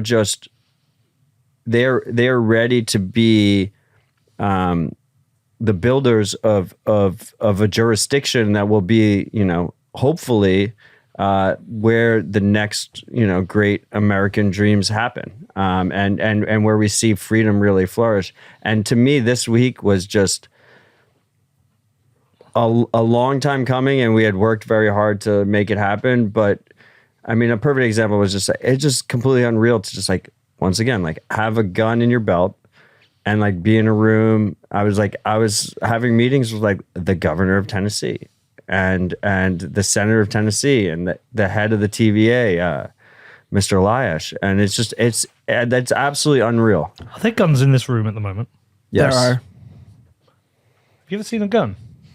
Well, we're not, we practice gun safety here at the park. Yeah. So we're not pulling throw out it any around. guns. It's such a different world from England. You need a bullet catcher in the ceiling for most people in specific the UK moments. will never see a gun in their life. The ever. perfect way to end the last ever episode would be a despot.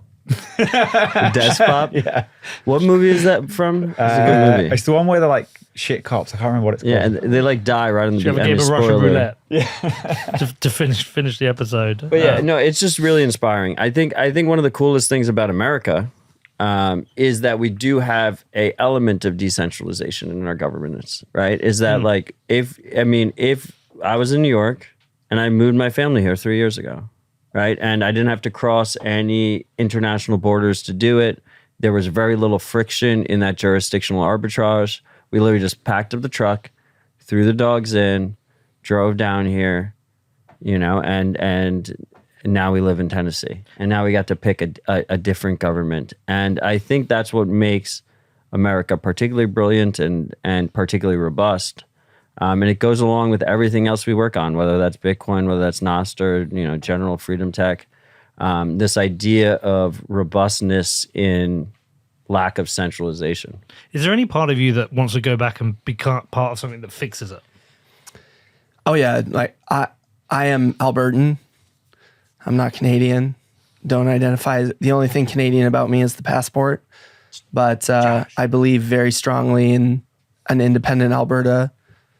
Alberta is a completely different place than what you experienced in the Alberta. east there. You have? Yeah, Alberta Fantastic. is right. I'm trying to think where I started. Where were the Winter Olympics held? They were 88 Calgary. in Calgary. Yeah, Calgary's Alberta, right? It is. Yeah. So my first trip to Canada was I went out to first trip to Canada. I went out to Calgary and ended up. I went out for Stampede. Ended up getting a hire car and driving up to Vancouver. I stopped at Salmon Arm, and then came back through Kelowna, and then came back to Calgary. Went up to Banff and Jasper. It was like an incredible trip.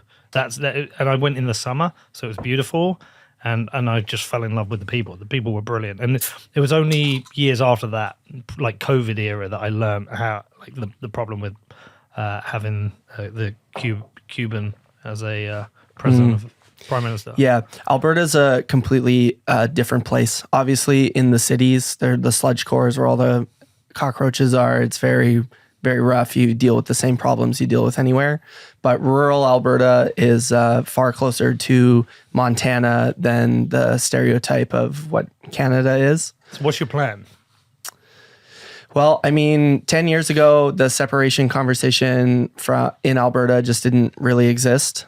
And then it went from there to that would be extremely good for Alberta, but it'll never happen. It's impossible. And then it went to that would be extremely good for Alberta, and we should figure out how to do this. And that's where we are right now. They took all the guns away, though, right? Well, they tried to, but we have some good leadership in Alberta right now that is trying to take control over the firearm situation within Alberta and make our own rules for guns. And a couple other things that are happening. We're pulling, the plan is to pull out of the Canadian Pension Fund, which basically means Canada goes bankrupt. The other plan is we're kicking out the RCMP and building our own Alberta police force. Well, I love that. By the way, I just love that your feds are still riding horses. I feel like that's a very Canadian thing. Yeah, they do. But they do that in the United States too. I They know, but must. specifically the Royal Canadian Mounted Police. Yeah. You know, well, like in the name, they're riding no, horses. they got tanks and stuff now, but you know. Fair enough. Yeah, the RCMP is quite terrible because it's not like the United States. There's the officers of the RCMP are cycled every 6 months, so that it's impossible to build community relationships, and that's our primary police force. So it Fuck the Canadian government. yeah. Let's change the subject. Let's get out of this. No, no. Let's pull back because like I met Madex. We were having like a very heartfelt conversation about our Bitcoin journey, right? So like me and Madex, we met 2019 in Riga. I was there. You were there. Yeah. Were you in 2019 Riga? No, I'm going to Riga first time in about a I'm month. looking forward. Oh, I'll be there no, as I'm well. going to Danny, Yeah, I'll be were there. you 2019 Riga? I've never been to Riga. Okay, so Madex and my wife was there with me too. Wonderful woman.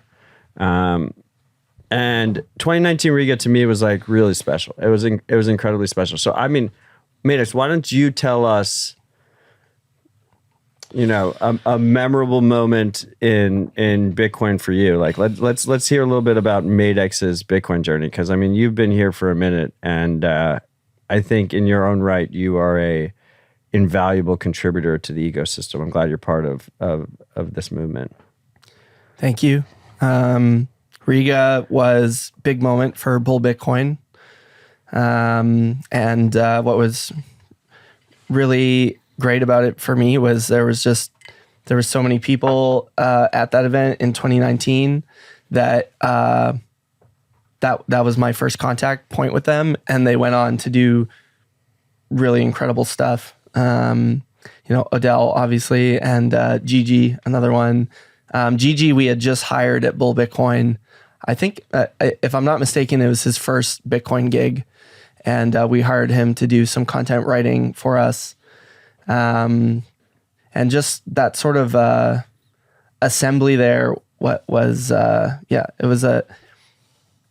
especially for Bull Bitcoin being like a primary Canada company. Only now are we doing our international expansions, but at that time that we were a Canadian company, but yet we had staff, people working for us around the world. And you did the on main different- designs for Riga that year, right? Yeah, I did all the merch designs for. It was like my for the favorite. It event. was my Yeah. favorite hat for like 2.5 years. Was that hat? Yeah, yeah. I'll tell you a story about that Riga. I bought Jimmy Song's hat in an auction where I competed with Francis for. We went back and forth, and I paid $1,500 in Bitcoin then. So that's probably like a Yeah, $15,000 hat now. Yeah, I Oh, think I was points there at for that that time auction. were like, Oh, your wife stole the hat. Yes, she did. Wonderful woman. She did So want to you give it now back. owe $15,000. And I think Pete. I think that's when you met my wife. I did. She stole the I mean, hat from me. 2019 Riga was, but also you got the hat back, I believe. Slightly damaged. Slightly damaged. Slightly Definitely damaged. Heavy Yeah, drinking. There was heavy drinking was There was a lot of involved. drinking. A lot of hugs were had. But That was like the Jimmy didn't want to auction it. And also Jimmy didn't know how to do Sats math in 2019. I remember the auction was happening in Sats. Everyone's like, "What the fuck? Like, what? I How didn't much know. money I was am I going to say, spending?" Pete didn't know how much he was spending. I still can't do Sats math. No one had any idea. They're like, we're gonna make Sats the standard. This is 2019. No one knew what they were bidding. So, Because it was in Sats. so Pete called me after this, and he was like, "I just bought Jimmy Song's hat, and I didn't know how much I was spending on it." Me and Francis were going back and forth, and it was in Sats. I was like, I've spent like But $200 here, $300. And yeah, Francis can do his Sats math, and he realized he got out of hand. And I was like, I was like, and whatever the number was, I looked up, I was like, fucking hell, that's $1,500 for a hat that costs yeah, but like $1,500 for a cowboy hat is not unusual. But also, Jimmy didn't want to. 50,000 The is key, up. I think, Well, the key 50 was Jimmy didn't want. 50,000. Jimmy was peer pressured into that hat sale, and also that was like we were in like a I think cave. he was quite upset It about was like the as Bull far as I Bitcoin remember. cave. It was like the Bull Bitcoin cave dinner Yeah, or whatever. it was at like the, this it crazy was a cave. Yeah, I might give The him the hat dungeon back. restaurant. Yeah. There was a lot of good people at that event. I That remember was a telling high Tone signal Vase event. that he was not allowed to come to the dinner because we were sold out. And then, and I actually tried, but our organizer, Amanda Haverluck, that was arranging the dinner, it's impossible. So, okay. And then I ended up getting seated with him and some Russian girl that he brought there. And I just thought that was hilarious. You know, what I see the guy, I'm like, yeah, unfortunately, it's impossible for you to be at this dinner. And then Next you thing have you to know, eat I'm dinner with sitting him. across from him with. I think there was another one where I emceed the whole 2 days as well. Yeah, I mean, I remember that was crazy. I witnessed you do that and Bitcoin 2019, and I've done a lot of things in Bitcoin. I've never emceed because I saw your pain on both of those events. I was like, I'm not doing that. People are always There's like, no way I'm do you doing want to that. do it? I'm like, yeah. So we always say, yeah. I mean, I don't do it I anymore. think it's one of the hardest jobs. Man, we I got- wish we got somebody pros now. emceed for before Trump came on. Well, I did. Did you end up doing that? Well, I what was- happened I on the was the stage live- I though? was Because the Bailey live went up guest. there, and I was like, man, I ended up Yeah. being, it was just like for a really million- bad opening. I for was like, oh, millions- this is not going well. for millions of viewers, like they got Odell and Pete Rizzo for basically like an hour and a half before I Trump remember came that. on. I remember Q. You remember? Were you watching the live stream? Yeah, I How can you remember not you in- remember me it on was- the live I still stream? remember We were in the room. It was hard work. I didn't realize you were on it. I saw. Oh, Q. you were in the room. Yeah. No, but it was up on the screen. I remember. Seeing No, Rizzo. but they barely I saw put Rizzo. they barely put us on the main stage screen. I was trying to get them to put us on the main was- stage it was on screen. the It main earlier. was on the Yeah. main screen. It No, was no, hard but to- barely, right? At It was the end. great. No, it was there. Bailey's We like, could hear it ladies all. and The whole gentlemen. time? Yeah, I just remember Q, and I remember Rizzo. Okay, you're just being a dick to me then. I remember because you had the hat, and I was like, I It want was a the good fucking hat. It was the vibes, I want right? that. I want that hat. And no one say I don't care about the movement because there was about 45 companies that wanted me to wear their hat, and I wore the proper hat for the occasion. That was good completely the unbranded. America Bitcoin hat. Yeah, But that Riga was a good event. it was. It was a really, really good event. Another quick memory. Big shout out to Max. GG, I don't know if he wants me to share this, but Are he you got going to Riga? Well, I don't Sorry. know. Every event I go to between August and April is a sacrifice of a football match. Stop, fold away. Yeah, travel's Yeah, hard. look at him I mean, laughing. That's why I haven't been to Bedford yet. You know, is like is travel, especially I know. I don't know. It's Yeah, I know, but opportunity you'll cost. come. Travel's hard. You'll come. Are you going to Riga this year? yeah, I'll be in Riga. Okay, so Jack's going to Riga. You're going to Riga. Peter's not coming. Danny's not coming. Okay, continue. Gigi probably won't want you to say this, but yeah. you're going to say it anyway. Well, I'll say it anyway. But anyway, we were pretty hard drinking, and I just remember talking to him after. Anyways, Gigi was wearing a Bull Bitcoin flag and doing backflips off of various monuments around downtown Riga. And we were remember just that. this posse, and it's legal to drink on the streets there. So we just Same in Nashville. we were by the way. we were just buying bottles out of the bar and then like going and hanging out in the park, and Gigi was backflipping stuff. And I'll just never forget the backflip with the Bull Bitcoin flag like waving, and like it was just ridiculous times. All right, Madex, we're hooked going you to up. roll you out. We're going to bring my son in. Sure. Come on, Connor. Thanks, Madex. Both Cheers, my thanks, kids here. guys. Thanks for having Thank you, me. bro. You know, hey, come to Alberta. I'll come There you go. again. Come for the Bitcoin rodeo in July. Hang out. I'll feed you the best steak you've ever had in your fucking life. I will be Harry there. can verify that. Love He you, was Madex. just there. I just want to say that Bitcoin Park is the official Madex exhibition. Yeah, this we is have. the flagship gallery. There we And the go. artwork's amazing. I appreciate you. Yeah, and that'll load up over the next month or so here. And all right, All right, coming? in you come. Bring my my son, heir to the throne, bloodline. Oh, and that's my go to the airport alarm. Perfect timing. Safe travels. All right. So this isn't Connor's first appearance. Is it My second? What Bitcoin did CV is pretty wicked right now. Sailor in the last episode. Brigade. Yeah, we get you for the important shit. Wait, you joined for the Sailor Rip? Yeah. So we did. So we were recording with Sailor in Miami at the conference last year, and we're Oh, trying to figure last out. year. Yeah, we're trying Not to the figure most out like recent one. no, not this recent one. We're trying to figure out like a way of making it interesting because you know what Sailor's like. You have an interview with him, you ask a question, and Sailor just goes off, and it's very hard to like kind of change up that format. Yeah, I had like a 45-minute fireside with him. I was like, I'm going to get 3 questions. Exactly. So what we ended up doing was we kind of framed it as like 10 lessons for life with Sailor and brought Connor in as like the main part of that as a Oh, I young love that. person who's I going need to into watch the world. that. So I rather than think I talk to me missed for 45 minutes, he spoke to him for 45 minutes. Pretty much. Yeah. So I do have 2 children. One definitely won't want to come on camera, but Connor, Connor's a little bit more happy. But everything I say about Connor, I mean for both my children. I love them both dearly. But Connor, a couple of things I have to say about him that people won't know is that the last Bitcoin bull run, I bought Connor a car. It was a nice car, and he earned that car. What car He did you deserved buy it. him? Don't say what car you bought him. Don't say that. I mean, I know what car you bought yourself, so I'm kind of curious what car you bought him. It was a Lamborghini. 2 Lamborghinis. 2 Lamborghinis. Oh, wow. we could talk about both those guys. 63% year over year. You think that outperforms? Well, that's how you go from a Golf to a Aston Martin to a Lamborghini. That's 63% year on year. No, I bought him like an entry grade Mercedes, a nice one. It's a 20 grand car. It cost me half a Bitcoin, and I was happy to do it because what people don't know is during the COVID era, Connor was 15, 16, and we're having to make the show from home. But the problem is the time difference to the US. I was interviewing a lot of people in the evening, and then so there was a lot of time where he'd get home from school, and his sister would get home, and I would be in an interview, and he'd be making dinner for the two of them and sorting shit out and just making it so I could do the work. He Proof of work. Yeah, he fully backed me, and it was like, look, I was able to work and earn money. Here you go. Here's your gift. But Connor's gone on his own Bitcoin journey. Connor is his own Bitcoin.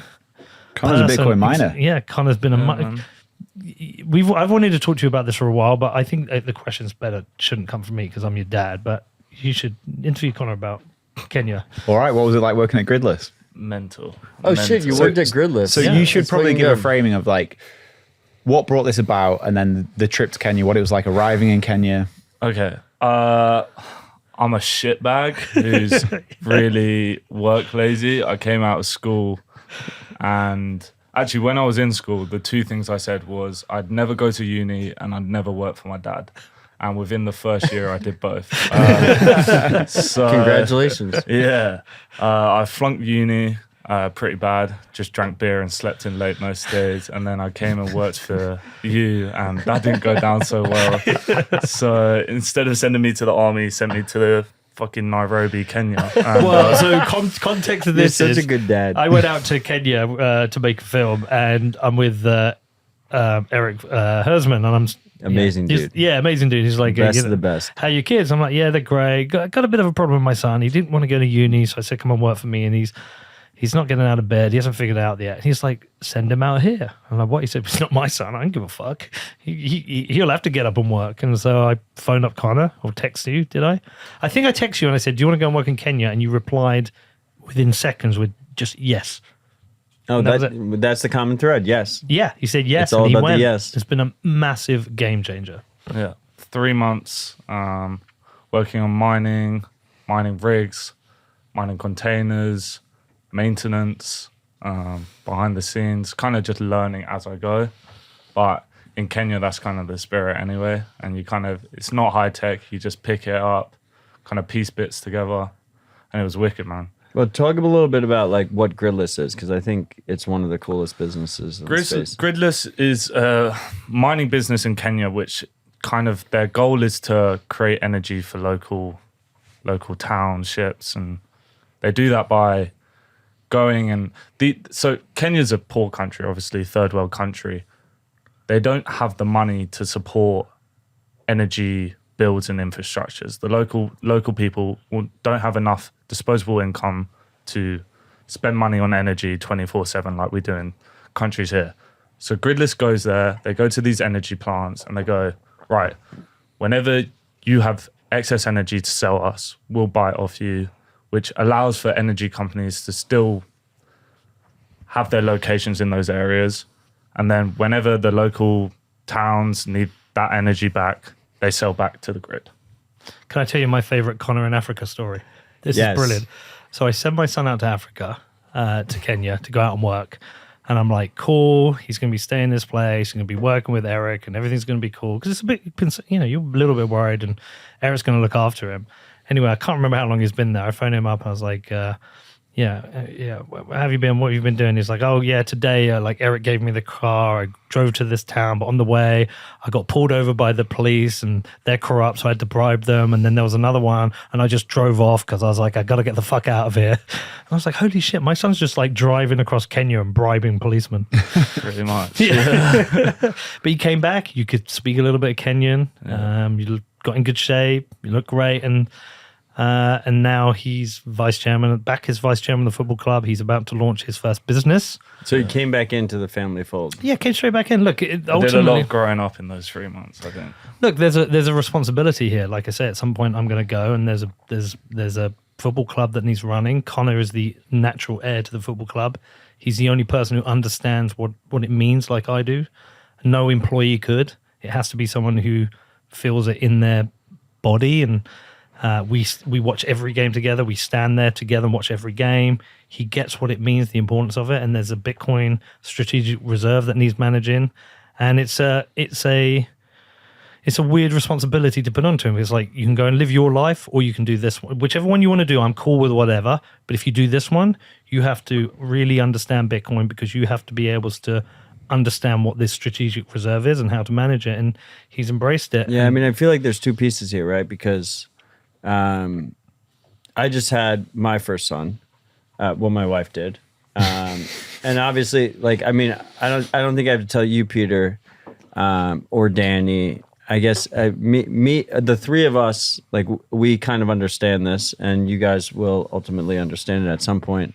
I hope is like, it completely changes your priorities. Like, as soon as you have a kid, son or daughter, and I think, like, historically, right? Like, of course, like, I mean, if you look at, like, kingdoms, right? Like, kingdoms, like, it always, like, the heir was the oldest son would take over what you built. And historically, like, it always had a sense of prestige. I'm the oldest son. This is my honor. Like, I have to take this over. I myself am the oldest son of my family, of, you know, my dad and my mother. And now I have this new family. But, like, it's a combination, right? Especially if you find success, because in this fiat standard, we've found that usually the oldest son is, you know, I know you're sitting at the table, is like incredibly spoiled, right? And lacks work ethic, and you're trying to find this balance. But ultimately, I think the goal of every father is that their kids take over what they're working on. So it's like you're trying to find this balance, and I think that is probably the best balance. Is they go and they find their own success, and they find their own work ethic, and then they come back and they continue what you started, and then they take it to a level that you couldn't even comprehend what comes next. And I think, Connor, that's what you do next. Like, I think we're very different. Interestingly, me and Connor, he's a lot more humble than I look at Connor as an inspiration to me sometimes about how to be a better person. Like, ultimately, he's a better human than I. I've said this before. I hate to talk about you while you're here, but he's a really interesting character. It's better to talk about him while he's here than when he's not here. Connor has my back in a way that nobody else does. He does this weird thing. I say it's weird. It's amazing. Wherever we go, I'm in the situation here. He's watching the periphery of the situation. Maybe you have with Dylan, and he has my back, and he'll spot things like, I'll be having a conversation. I won't realize somebody's behind me. It's like, you need to be careful. You've had this conversation they might hear. He's got my back in this really intriguing way, which is quite an impressive thing he's done as a 20-year-old. There's all these things I could criticize Connor for, like, you don't get out of bed enough or whatever. But ultimately, he's had my back in a way that's really, Connor, really interesting. I just need to interject, because my favorite thing happened just now, at this table. Privacy advocate, privacy expert Matt Odell just docs that I've recently had a kid. Oh, you admitted it the other day. Yeah, but I'm cutting that out of the podcast, and this is the first time it's ever going to be said on the podcast. Could be cut out again. Oh, I apologize. I mean, I think it's the most important thing ever, so I apologize. No, that's good. Scarlett's more if like there's me one in that way way, it was by going the to way. happen. I didn't say gender Congrats, or name by the or way. anything. Thank you. I didn't say gender or name or anything. No, I'm only kidding. It is honestly like, you're a brother to me, and it's I'm incredibly proud of you. But you're and happy you're for you. 100% right, and it fundamentally changes the way you think about the It world. feels so horrible now. No, but this is the only way I want it to happen. It fundamentally changes like the way you think about the world. And like day one, I was stacking sats in a different reason, and it's all for her. Oh, okay. It's all for the kid. There you Whoa, go. this is where we disagree, because I'm like, mine isn't all for the kids. Wait, no, I want to hear. So you. But by the way, I've got another child here. My daughter's here. She will absolutely not come on, even if I ask her. She will deny it.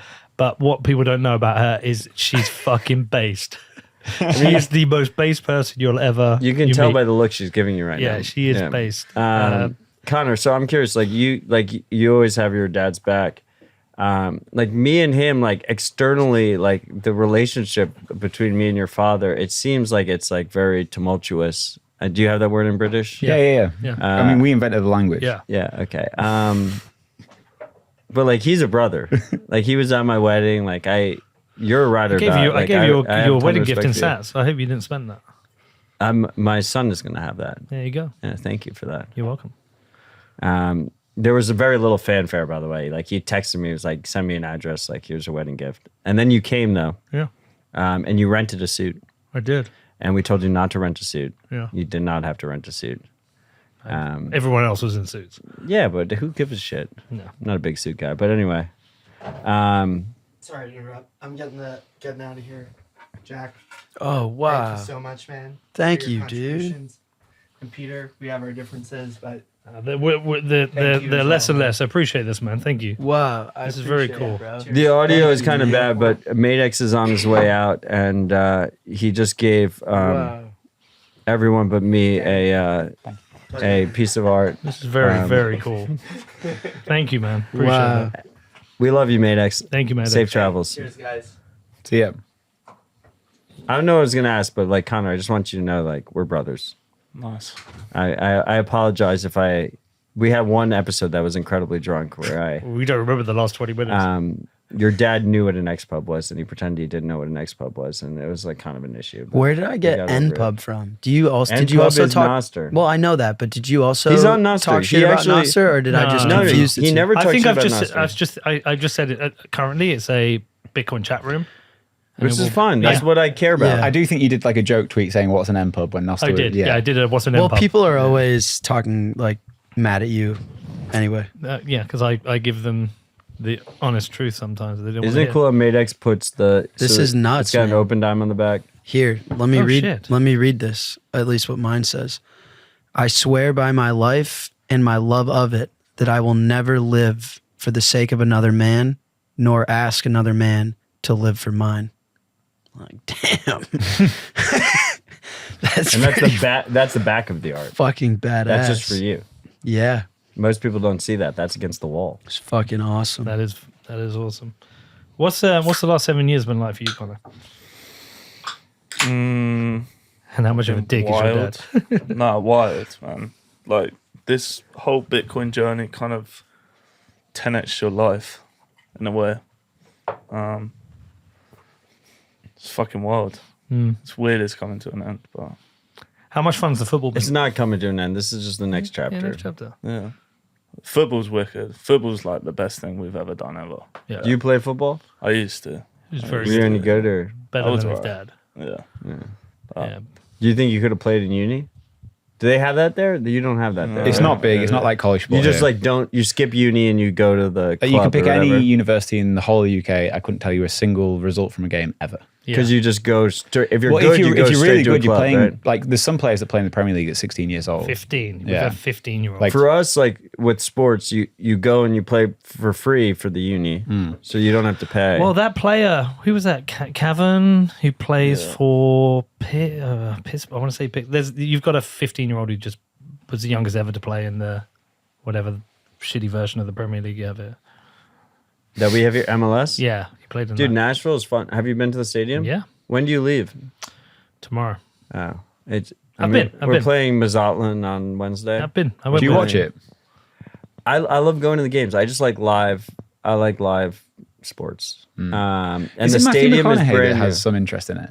Like in Nashville, I particularly. don't think so. Oh, am I wrong? Okay. I mean, if he has, he's not in a positive way. Like he doesn't come to the game, so I wouldn't be aware. Okay. But coming from New York, like you can buy front row Nashville SC tickets for like $125. The thing is, Like on the field, you're boom done. the MLS It's good vibe. is not really an American sport. It is a South Americans who've come to America sport. All the atmosphere is created by the South Americans. So you go and they're the ones I don't behind the know. goal I think making the that's a noise. little bit unfair. I've been to like 6 games, and every single game behind the goal, there's No, a group no, of South I- Americans going nuts. No. So my generation, and like I know you guys like all like walked around the table and like shared your LinkedIns and your ages and stuff, but like my generation is What? is 1994 World Cup, right? So 1994 World Cup is what we grew up in. So what happened was Mine's 1990. That's 4 No, years it's apart. 1998. no, but we all played football or soccer, whatever you want to call it. Football. We played that from very young. Like I've always played soccer. Like that was so for me. Like MLS is the vibe. Like I'd rather go to an MLS game than go to a baseball game or go to a football game. I go to all of them. Like I just like going to a lot of sports. I need to get you to a Premier League game. Like, we need to get him to like Crystal Palace against Leeds or something. Yeah, let's do it. Something wild. Let's rip it. It's a different thing. We can, you know. Do you know the interesting thing about the 1994 World Cup? Do you know how England did? No, I was quite young, but my point is They didn't like qualify. America grew up during it. I distinctly remember it. They didn't qualify. But the U.S. qualified that yeah, year but the England because we didn't. hosted it, so it's automatic Yeah, qualification. we did not qualify, which is rare for England, and it ruined the whole. It sucked. I mean, I followed Ireland in it because I'm half Irish, but can you imagine a World Cup when England's not in it? It's I mean, I was like too young to remember. Seems that World ideal. Cup. But I remember we didn't qualify for Euros once. Yeah, way more recent. That might have been like 2000. yeah, I can't remember. I'm sorry. Would you I mean, I think we're similar age, right? I'm a little younger than you. You'd rather watch a soccer game growing up Football. than the NFL or Major League Baseball? Well, I love or- the Giants. I'm sorry, I call bullshit on that. What? That Americans grew up watching soccer. No, the fuck. No, we I didn't. think no. I think our generation appreciates the sport, and I think I really appreciate just like even just like the simple aspect of a lack of ad time. Mm-hmm. You just Yeah. have straight 45 minutes plus stoppage time, right? yeah, your sports are designed It's around a putting the ads beautiful in. sport to watch. You know, it's just more enjoyable sport to watch, in my opinion. Yeah, I agree. And I think that our generation appreciates it more. Like I think in America it really did start with like 1990. Basically, it's like it's 94. the 94 World Cup, right? And if you do the math, right, what is that right now? That's 30 years, yeah. exactly. 30 I mean, years. that's not hard math. This is why Yeah. we don't do math and rabbit hole recap. The same. This year it ends in a 4 as well. Okay, fuck. I love you guys. But like I think that's when it really happened in America, starting in that year, right? And so it's going to take us decades to. But Messi changed everything to for you it. guys too. Well, Beckham first. Well, Sure. I'm a big trader in MLS, right? So Red Bulls season ticket holder, New York Red Bulls played in New Jersey. Then NYCFC was Man City plus Yankees, season ticket holder. Number 300. Before they even started, I was 300th season ticket holder. And now I'm Nashville SC. Jack looks visibly angry. I don't know. I mean, you've got such a big show, so I'll let you talk about your childhood, which is yours to own, and I believe you. But then I'm gonna probably speak on behalf of American millennials. By the way, Dylan's getting animated here, and Let's bring Dylan in. yeah, he can't not come in if Connor's been in. It's, And you come. honestly, it's rare that I can You're get. gonna say- It's rare that I can get Jack Thank you, Spicy, Connor. and I never knew. All I had to do was say that's like soccer. well, is good. he's like, yeah, All I had to do was say soccer's 1994. This is what Bitcoin did. In the 90s, you know who changed American athletics and inspired our country? Michael Jordan. Like, what the fuck are you talking about? Like, Peter is living out my dream. My dream is to be the mayor of Chicago and buy the Bulls. But I'm like, national basketball, Michael Jordan's the greatest athlete of all time. Have you gone to an MLS game? Whoa. I'm here for your defense of American Who's sports. better? Michael Who's better? Jordan, the greatest athlete. Who is better? Do you know I mean, I'd throw in there? curveballs. Like, Who's better? this is a much this is a very niche sport, Dylan, and I welcome to the understand table. that. But I think the person that's dominated that individual sport the most is probably Kelly Slater. Kelly Slater, the Yeah. Well, surfer. Can I also hold on? No I got to one react watches surfing. more to Odell because it's like Surfing it's is a- like a good vibe, but it's it's a not s- really a sport. Youngest ever world champion, oldest ever world champion, won more events than anyone else, done more for the sport than anyone else. I think there's an argument that Kelly Slater is. Yeah, but if should you start wanna a less surfing competitive podcast. Can I just set you up real quick? I've been sitting Okay. here the last hour of bullshit you guys have been talking about. Fucking Alabama, Canada, or wherever the fuck that guy's from, and then fucking Alberta. yeah, okay. Thank you for that clarification. They ruined our last show. And then American millennials, like the MLS. No one gives a shit about the MLS. welcome no welcome one. in Dylan to the show. Oh, hi. Thanks for having me.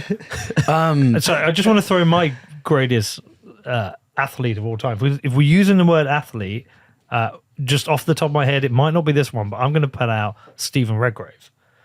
Who the fuck is that? He won Olympic. Dude, the bullshit continues. No. Let's This go. is a very important point. Alabama Redgrave. He won Olympic gold 5 Olympics in a row. For what? Rowing. Do you know how hard? Did he win more He than called Michael Phelps? surfing niche. No, No, but no, but but do do you you- Michael Michael Phelps, Phelps? like they're investors, like he like. Do you know rowing's how big. hard it is to win a rowing gold? You have to train 4 years just for that one event at the Olympics, and he did it 5 in a row. He's the only person to have done it. Wait, I mean, before- he's up there. Before we continue, has Dylan been on the show before? No. Dylan It's doesn't important like to be on the realize that Dylan's number 2 at Strike. Like Strike wouldn't exist without Dylan. Dylan, thank you for joining us. Like I feel like Dylan's one of the unsung heroes of Totally. Bitcoin. show. Always comfortable in front of the camera. Yeah, I love being here. Yeah, I love it. But How long have we talked about this for? Yeah. well, I've gotten a lot more comfortable He's a after podcaster doing now. Money Matters podcast. Wait, no, you say search Money Matters in your favorite podcast app and click subscribe. Well, I think you just covered that for me. There you go. I think Michael better Jordan shout-out is an from you. incredible athlete, and I watched the series on Netflix. It changed my understanding of basketball. Yeah, well, fundamentally. you get into the semantics of like, but well, you if have a it's Chicago about, bias. If it's about if Yes. it's about athletics, well, Michael Phelps was probably the most dominant physical specimen in his domain. I mean, that was like pure dominance, record, like Usain Bolt maybe. But Crouch. Jordan, as far as like the impact on culture, and I mean, Jordan is a generational defining athlete. His brand is worth billions of dollars. That to me, like, listen, I'm a money guy. I'm a hard money, time and energy. Talk to me in what the market values. Give me your like hypothetical bullshit. Save me with that. So the market values Michael Jordan as a culturally defining phenomenon. I don't even know who the fuck you just said. Someone who rows boats. That guy is. you said athlete. You said that's athlete. me. You said athlete. but- You're talking about brand and marketing. And I also want to respond to Odell. He's like, us Americans, we really value the fact that soccer doesn't have commercials. I was like, yeah, but you guys, as soon as someone slide tackles, you roll around as if my dad. Not in the MLS. My dad called me and was like, can you imagine if Trump was a soccer player? He would have got shot in the ear and just rolled around. I'd and still be asked on the for- ground. Yeah. And the Hold the lack of commercials is also like the antithesis to your point. Is like because no one gives a fuck. You all wear pads. Watch our rugby players. They go out and they play out as hard a sport. Look, guys, it's not as a competition. The NFL, and they don't all wear I'm- pads. I'm not This is a- pretending. Like, obviously, I can't even respond Let's to that. declare war. look, soccer's not obviously not the biggest sport in America. Like, it's not even fucking close. I'm just saying that our generation has an appreciation for football or soccer, whatever you want to call it. I want to go to football. That the previous generation did not have, and it's because of the '94 World Cup. Yeah, I mean, I grew up playing. Yeah, you I was played, good. right? I was very good. So We had you understand the rules. You state understand. championships, yeah. I mean- Americans, like young Americans, understand what offsides is. Okay, my dad doesn't. That's Explain- my okay, point. explain Right? your- Like that's a Matt. big difference. Explain the offside rule, and then I'll explain what an X-pub is. The offside rule is quite simple. Go on then. And I would not swear against my children that I don't understand how offsides work. If you go back and listen to that episode, that did happen. Offsides is quite simply where is the last defensive player standing, and where is the most forward offensive player standing, and if he's standing past the defensive player, he is offsides, and the ball is called back, and you have a free kick. Are you going to tell him or am I? I mean, I think that's correct. No, you're wrong. That's a not correct the last. assessment. No. It's not the last. Well, it's not the goalie. It's not the keeper. I think two players. But I think the point is here. Sure, he's missed the goalie, but like that is correct. Well, you're Like, not no, but including the no, goalie. no, You're not because- including the goalie. But the keeper. it's two players. It doesn't have to be the goal. It doesn't Sure, cost the but, goal. Okay, fine. what Whatever. Matt Dude, said bro. though. Hey, imagine I explain an X-pub wrong. But what I'm saying is, I'm not the I'm goalie not just a, tends I'm to be not the a other soccer player, and I podcaster. think Matt's description shows he does I'm actually just know saying what you it know is. Alex the rule. Trebek and This Is Jeopardy. That was Yeah. close enough. I think it was a pretty good But it's explanation. factually wrong. Okay. The point mean- is, I don't have Okay. to explain it to my generation. They understand it. But- That's what's cool about America today. And I would say what's cool about MLS today is that you could be at like the ground. You feel like it's the beginning. It feels early. Like you don't go to a basketball game. Basketball is dope particularly because of floor side seats, I think are fucking awesome. Like that you're in the action. Football feels incredibly corporate. I love football, but it feels like way, way, way, way too corporate at this point. American What feels football. corporate about American the NFL? football? What feels corporate about the NFL? I mean, like the organization or like the game that gets I think played? what really destroyed the NFL for me was COVID, where like COVID was destroying like all like players couldn't play until we hit the playoffs. That like it really broke it for me. Were people kicking a soccer ball around? Was the MLS ripping? This is not the best moment of the final episode. Do you know I've seen the most interesting bit You're was? fucking wrong. So the reason that football's fucking awesome is because it is the first sport. Are we talking about American football? American, or not Peter's football. Not real football. Not that. Not soccer. The reason that American football is the best sport on the planet is because it is the only sport that is foundationally designed and distributed for television. And so football. That's not a great rationalization. Yeah, I feel like that's an own goal. American football is great because it is maximally consumable in your home, in a bar, in all of the third spaces that are not required to be in the it's stadium. maximally consumable if you're the corporation paying for the ads, and not if you're the actual Listen, I'm telling you that audience. the best part about We should move on. Can I tell you my most the bit I really care about Getting drunk. is where I didn't think this was going to be the where spicy aspect of this Jack episode. said but you want to go for mayor. I'm sorry, man. You guys, I'm sitting around. None of you guys could have been athletes when you were kids. There's no way. No, I was always. I mean, a chairman. Football and basketball. I mean, these are the most impressive physical specimens of our species, right? Like LeBron James. I feel like if LeBron James wanted to play, like grew up wanting to play on Manchester, like Victor Wembanyama, like he probably could have been the best goalkeeper in the history of. He's 7'4" with a wingspan that's 8 feet. You could probably stop. Too big. Too big. Like my point is, like these guys are achieving physical, like they're bending the reality of what it means to be human. In my opinion, in those sports. But we have Cristiano Ronaldo. Yeah, I mean, but Has he been on the we should move podcast? off the sport thing. But on the goal, like someone being 7'4" probably makes them a bad goalie Yeah. because it's not always They can't get down. Yeah, exactly. Yeah, you get the point. I guess my point, like if LeBron James wanted to be a wide receiver in the NFL and like he grew up and optimized for that, he'd be the best wide receiver of all time. So it's like the highest level of physical competition for like, I mean, being born 6'8", 275, also running like Olympic 440s, like in your training, like you want to watch the most physically gifted of your species compete. And like that to me is like what Michael Jordan was. And so I don't know. It's This like is- this is The why- mayor bit. The mayor bit was But a this fun is bit. why I think we should remove all drug bans from the Olympics and let's just see what we can the get. NFL. no, but that gets like Peter it's going to Thiel get is pretty invested dirty. in that version of the Olympics where you can take as any drugs you want. Yeah, I'm into Yeah, that. no. I mean, honestly, most freaks. things that Peter Thiel are invested in will probably make you a lot of money, but are like not good for humanity. But that's besides the point. But I feel He's gonna sue you. in the next few, if Via Hulk Hogan. if Peter Thiel sues me, I have a strategic Bitcoin reserve, and it'll probably be very good. And he just sold for his. me long term. But when I listen to this, whenever you guys release this in a few weeks or whatever, I'll probably feel bad about like the comparison to sports. But I just want to I want to bring it back to the core of what I was trying to say, which is when I was a kid and I was playing soccer because I was in the United States and I didn't understand that people everywhere else called it football when I was growing up. I wanted to be in the World Cup. Like what I wanted to be was in the World Cup. I didn't want to be in the NBA Finals. I didn't want to be in the World Series. That is literally just the United States, but America just calls it the World Series because we're America. I wanted to be in the World Cup. And I think 94 was the game changer in that respect. And me personally, like I just really enjoy going to MLS games. Nashville has a stadium that's 2 years old. They modeled it off of some of the best, European stadiums in the world. Well, we need to get you to McMullen Park. And it's just an enjoyable experience. It's quite affordable. It's very accessible. It's easy to access.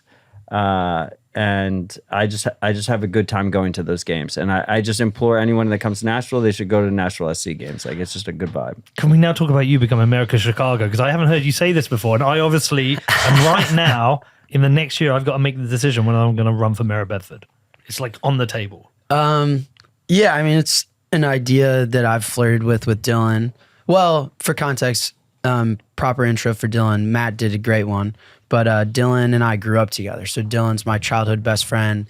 Professionally, he's my chief of staff, which to us at Strike just means he helps me do what's most important for the business and our customers. So he was there in El Salvador, like there for all of it. And yeah, the unsung hero of my career in Strike, and he deserves unbelievable amounts of credit. Like I would not, I don't know where I'd be without Dylan. As far as my political aspirations, I have joked with him that, you know, I think I could be the mayor of Chicago and the CEO of Strike at some point. Similar to, I mean, a lot of it inspired by you, like going back to where I came from and making it a better place. And we joke about it sometimes. I think a lot of Dylan's job is keeping my ambitions within reach. And so the reality is the best thing I can do for the world today and when I wake up tomorrow is to work on Strike, make customers happy, fight for Bitcoin. But I do, you know, we've even talked about like, you know, being the president of the United States someday. Unfortunately, I'm too young. But what's the actual rule on that? How is that a It's rule? 35. yeah, you got to be 35. So even And the we next should have a election- top level rule too. Like you should 100%. not be allowed to be older than 60. Agree. By the way, just because it reminds me, did you see that tweet from Nick Carter yesterday? We went to watch his Yeah. boxing. I did see that. He hasn't blocked you? No, me and So Nick what are you were like even doing? cool. Did you see the tweet? Yeah, I saw this tweet. I thought it was really good. Just read it. My big white pill moment is that you can just decide to do stuff. In March, I did decide to see if I could do a professional style boxing training camp, despite and partially because of some pretty nasty health issues that materialized in December. I'd never thrown a punch before, I believe that, in my life. Never been to a fight. I wasn't an athlete at all. I did the camp, cut 20 pounds. Last week I got in the pit, 4-ounce gloves, no headgear, no shin guards for an MMA style fight. Fully aware of the fact that if I got starched, I would be haunted by a permanent highlight following me around online forever. And it wouldn't be the last time either, blah, blah, blah. He went in, we watched it, we were there. Yeah, he And- deserves credit for that. And we didn't know he was going to fight. And this guy turns up and he gets his fucking top off and he's got a huge eagle chest tattoo, covered in tats. He looked like the kind of guy who would like kill you for meth. And we're like, oh, he's just going to get in there and be sick. Nick just went in and fucking dominated. Nick him. win? Nick Yeah, Nick won. dominated. I think him. it like, I won 100K sats from Peter for this. Yeah. Originally, Nick was supposed to fight David Hoffman. He called him out after. He was like, Hoffman, where you at, Hoffman? And Hoffman, like, But yeah, yeah, bottled I it. don't know what happened there, but like, He saw a video that of was Nick some training. pussy shit. But look, me and Nick go way back. He was always a good friend, and it's unfortunate that he's not anymore. But Well, I I'm don't okay think with that was Nick. my decision. But my point is, he It said, wasn't my decision. But my point is I like this. You can just do stuff. You Yeah, can make a it's decision impressive. and go and do it. You just have to make the decision and go and do it. You can make the decision, Jack, to run for mayor and go do it. It's been the story of my. No, but why though? Why do you want to be the mayor of Chicago? Well, first of all, that's been the story of my life and my career, by the way. I just decided to start Strike. For context, and I think when I go to these conferences and people come up, and it means the world to me when I get support from the Bitcoin community. But it's like, you know, you were just a pleb like us. I'm like, I still am. But I agree with Nick in that tweet. It was just a decision. Like, I'm going to be a founder. I'm going to find a way. I'm going to help El Salvador. And why would I want to be the mayor of Chicago? Because I think I could do a better job. I think, actually, I know I can do a better job. Chicago, there was a time in Chicago. First of all, let me show Chicago. When it's 85 degrees out, I think Chicago's pound for pound, one of the best cities in the world. Chicago's got its own body of water. We've got our own lake, private beaches, your own beach. private golf Downtown courses. beach. Yeah, you've got a body of water where you could go water skiing and boating, right on top of the most liquid financial exchange in the world. So we've got our own financial markets, golf courses, beaches, body of water. We've got a professional sport team in every single major sport. It's a beautiful, amazing city. The problem is it's cold most of the time, which I can respect. But there was a time in Chicago where you could go biking along our own river that cuts through the middle of America. And Michael Jordan and Oprah Winfrey are eating steaks, and some of the most innovative financial products in the history of American financial markets were being pushed forward by my grandfather. And today it's murder rate, crime, extremely bad local policy, government in deficits. We're like the state of Illinois and Chicago, we're broke. Absurd amounts of debt. And like, and Dylan, again, like, you know, growing up together, I'm like, I think I can start one of the biggest companies in the world. And, you know, you go back and forth and then like we just go decide that.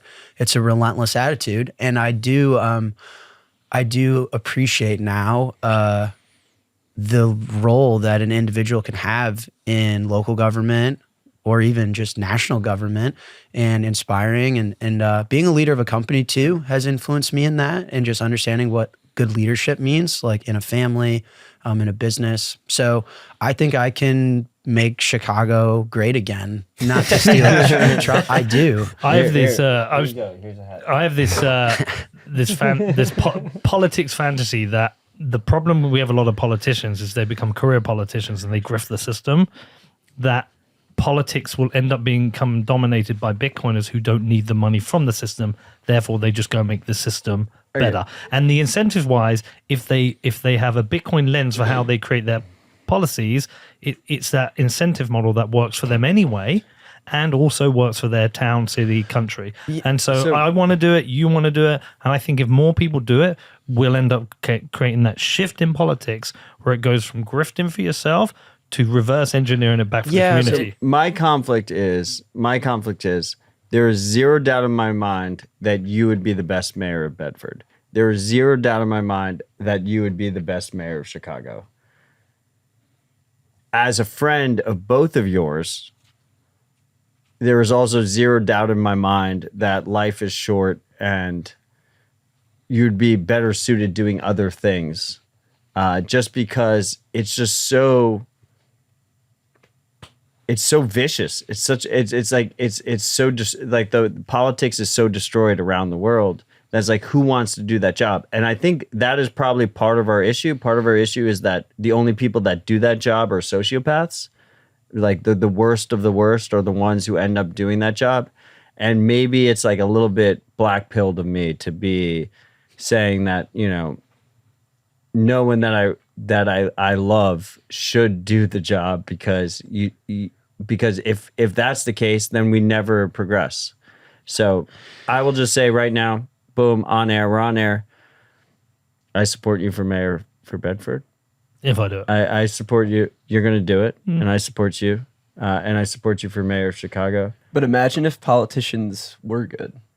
Yeah, they, but in theory, have the authority to affect the most change of anyone on planet Earth. But like, it feels naive, and but what it doesn't matter. I'm on board now. I'll have mayor of Chicago and but mayor of Bedford. I just don't agree with the pessimistic viewpoint. I think that if you do have politicians that actually get back to basics, that are able to affect policy, that are able to implement change that is actually at the benefit of the people that they are representative of and beholden to, that would be such a beautiful shift for the world. This is my big what if, right? If I did it, my big what if is, I know the policies will be super simple. It's going to be a mandated reduction in council tax every year, just even if it's 1% to prove a point, because they've never ever been reduced. They've only ever gone up. It'll be the first time it's done in the council. It'll be a recruitment freeze and a vast reduction in the size of the state.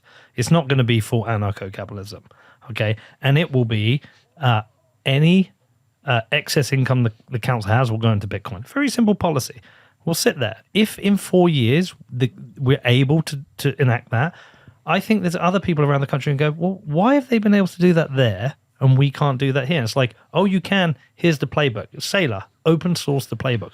We open source the playbook. What if that creates the shift? You know, what if that is the thing that turns the dial? So for me, it's like a civic duty. If you think you can do it and you think you can have a shift, go and have a shift, because who 100%. knows? Just by saying you go and do it and then you do it and it happens, saying you're going to buy a football team and you get them in the Premier League, somehow you do it, or you start one of the biggest companies in the world, you become a VC, you go and say you do it, and what if you do create the shift? See, I have a lot of sympathy for Odell's point. Like, I think you can both go in with the best intentions in the world, but it's whether you get eaten up by the system and you can actually affect change. That would be my question. But At least you tried. And I agree, but at the better places you can try it, the better place you can like hone your energy. We're talking a lot about in this episode the power of saying yes and stuff. Yeah. Also, the power of saying no, in the sense of, that same logic could have been, we talk constantly, man, Coinbase does a bad job. Man, no one's representing Bitcoin well. Man, SBF's a scammer. But boy, I would never wish that upon anyone, to go out and get all the licenses, have to comply with KYC, fly to El Salvador, risk your life to make some country legal tender. That sounds pretty difficult and challenging. Yeah, but someone's got to do it. And I'm going to be that guy. And that's kind of that type of attitude, is like, well, you're not, if you want to be an actual engineer, you got to go to university. No, I don't. If you want to actually found a company, you should get some experience first. No, I don't. And it's like, fuck you. It's that decision that Nick's talking about. So I think it's similar. It's like, listen, I wouldn't necessarily wish my job on anyone. It's not easy.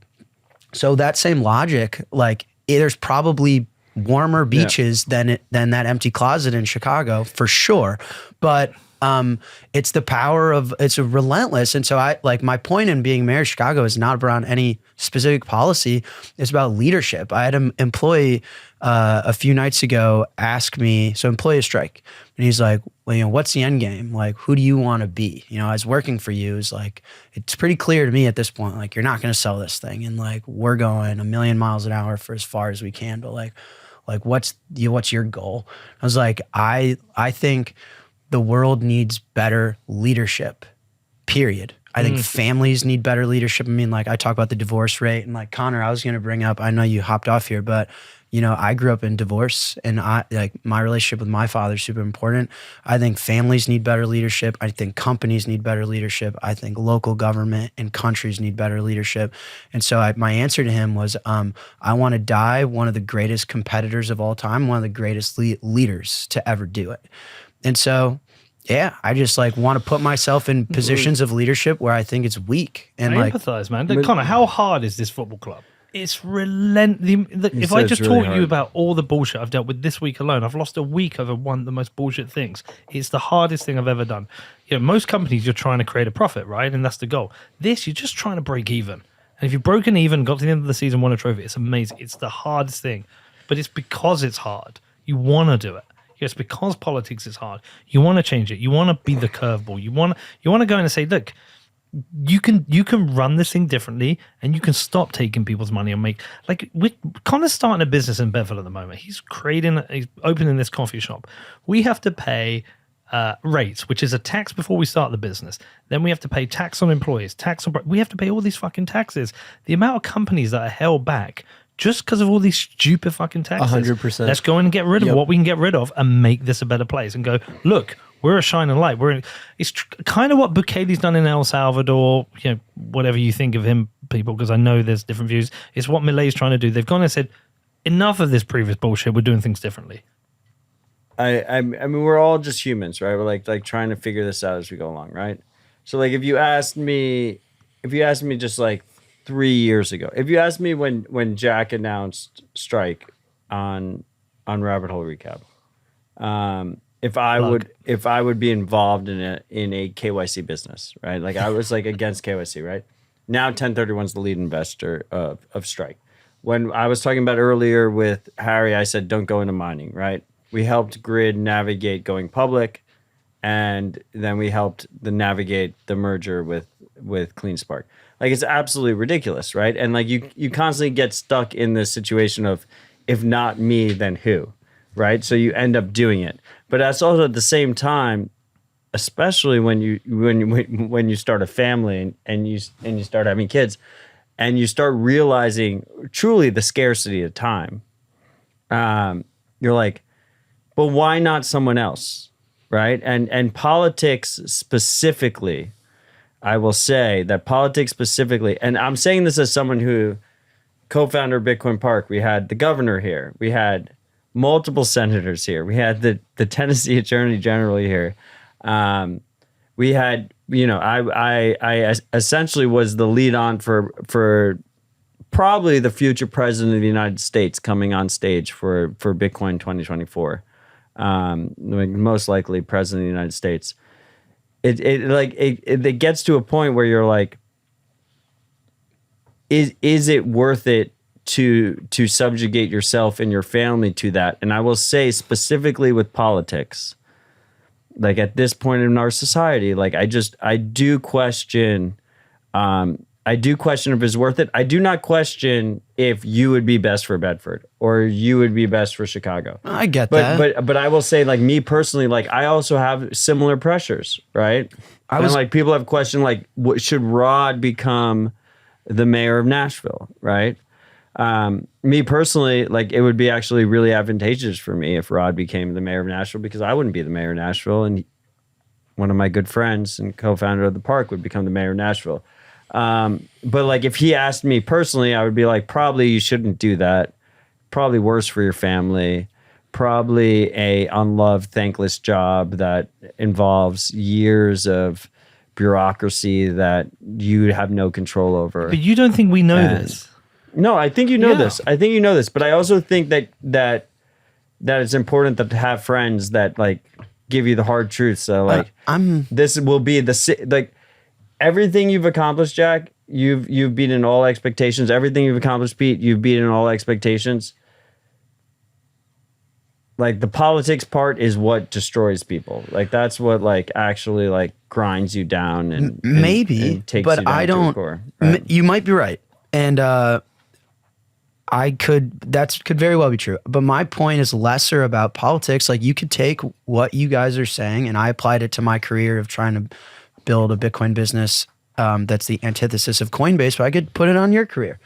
I would not advise anyone to be the co-founder and leader of the biggest like 501c3 funding devs. You fund 200 developers. You co-founded the park. You're a managing partner at the most important Bitcoin-focused venture firm in the space. I mean, your hands are everywhere. I also wouldn't recommend that for a man's health, for a man's it's sanity. really bad. No, but seriously, right? And like, I mean, Odell and I talk once a week, and sometimes it's therapeutic. It sounds like your guys' relationship, like when someone needs that like virtual hug or whatever. Like, so I also wouldn't recommend a man doing that, but it's been your career. So it's like when I say I want to be one of the greatest competitors of all time, it's not because there's an addiction to winning or anything. It's when everything comes to bear, that's when you really figure out who you are and what matters. And so competition is challenging yourself in that way. I'm always looking. So to me, it's like, yeah, government's fucked up.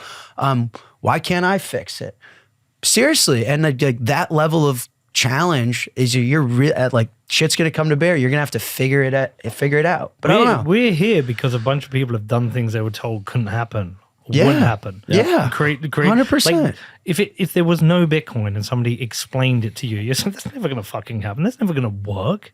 Yeah, here we are. Dude, I think you're inspiring. Like achieved a lot, turned around, went back to where you're from, and like put the city on your back. I mean, we're twin Bedford with Chicago. Yeah, well, yeah, you're from a little bit of a smaller spot than me. If I'm going to buy the Bulls, I'm going to need to sell a little bit more Bitcoin.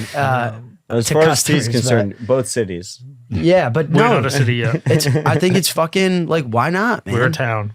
Although we're getting a universal, that might make us a city. I got a question for you two. Yes, sir. And really the only reason why I'm sitting here is because I want this question answered, and then I'm politely going to thank you and then fuck off back to being in the background. But Jack and I have been working together officially or unofficially, I don't know, maybe 6, 7, 8 years at this point. And we are no strangers to disagreements. We disagree on a lot of things. We disagree on certain styles, certain ways of wording things that we put out into the media. To your point, though, we don't ever argue in like a real sense. Like we don't, it's always at a place of mutually trying to put out the best thing or arrive at the best outcome. But if he were to come to me and say, hey, the strike thing was great, but maybe we should do the next thing. Well, I would disagree a little bit. I think what we have is good, and what you guys have built is not good. It's great. So what was that conversation like between you two when you were looking to say, hey, what Bitcoin did might have reached its natural ending? Were you both like, oh yeah, that makes a ton of sense? Or was there, some back and forth and maybe some hard conversations there? I think the main part of it came down to timing, not necessarily whether it was the right decision. And I think that the big reason for that is, I don't know whether we're the biggest Bitcoin podcast. We probably are. And leaving that leaves it with like a bit of a gap. And so it's I think the big reason we decided now is the time to make the change is not necessarily because like everything's lined up and it's exactly now. It's more because of Pete's attitude to what's happening. And I think if he gets bored with the conversation, the podcast ends up just like dwindling and dying rather than going out with a bang. And I think that to me, that's the main point. So we've been talking about this for like 4 years. It's been a long time coming, but you have to take risks. It was always a conversation about when though, not exactly if it was the right decision. You have to take risks. And my view is that we've made 850, 60 shows. There are like 30 podcasts now. The same guests are getting recycled, having the same conversations. Like if you come new to Bitcoin now, you want to learn about Bitcoin, it doesn't matter whether you find me, Odell, Now, you're going to find what suits you and you're going to find the content. Whether we do or not already exists. I have a separate point on that as well, though. But for me, it's like we have to get to that next stage of Bitcoin. And that next stage is where it is part of the fabric of everything. It's part of the fabric of the other conversations. I love fucking Rogan. I think he's amazing. I don't care about MMA. But I've learned about MMA by listening to his show because I want to listen to Mark Zuckerberg talk and I want to listen to Anthony Bourdain and I want to listen to Anthony Kiedis from the Chili Peppers. And each of those shows is 20 minutes of like MMA or jiu-jitsu. And so like by osmosis, I'm learning about that. But there are people now who won't listen to our show because it's a Bitcoin show. But if they see me interview the guitarist from the Architects or the bassist from The Ghost Inside or the chairman of Crystal Palace, and Bitcoin comes up, they're going to learn about it and go, this is interesting. I should get into it. So it's a gamble, but it needs doing. But also there is a lifestyle thing. Like lifestyle-wise, it suits me right now. I think lifestyle-wise, it suits you as well. But that's me having been a dad for longer. And there's other elements at play that I don't want to talk about necessarily here. But there's another point though as well. That it's like whenever it gets down to the big decisions, I don't know what it's like for you and Jack, but not on most decisions, but on the big decisions, whichever side of the argument that Pete takes, I tend to take the opposite, and then we kind of find a place in the middle. And that's kind of by design because I feel like that's the best way to find the actual answer. And with this one, I think that's kind of what we've done. I also think we understand each other. Like, I think Danny gets me. So, for example, I work with my brother as well, and we had an argument today. We argue all the time because my brother still doesn't get me.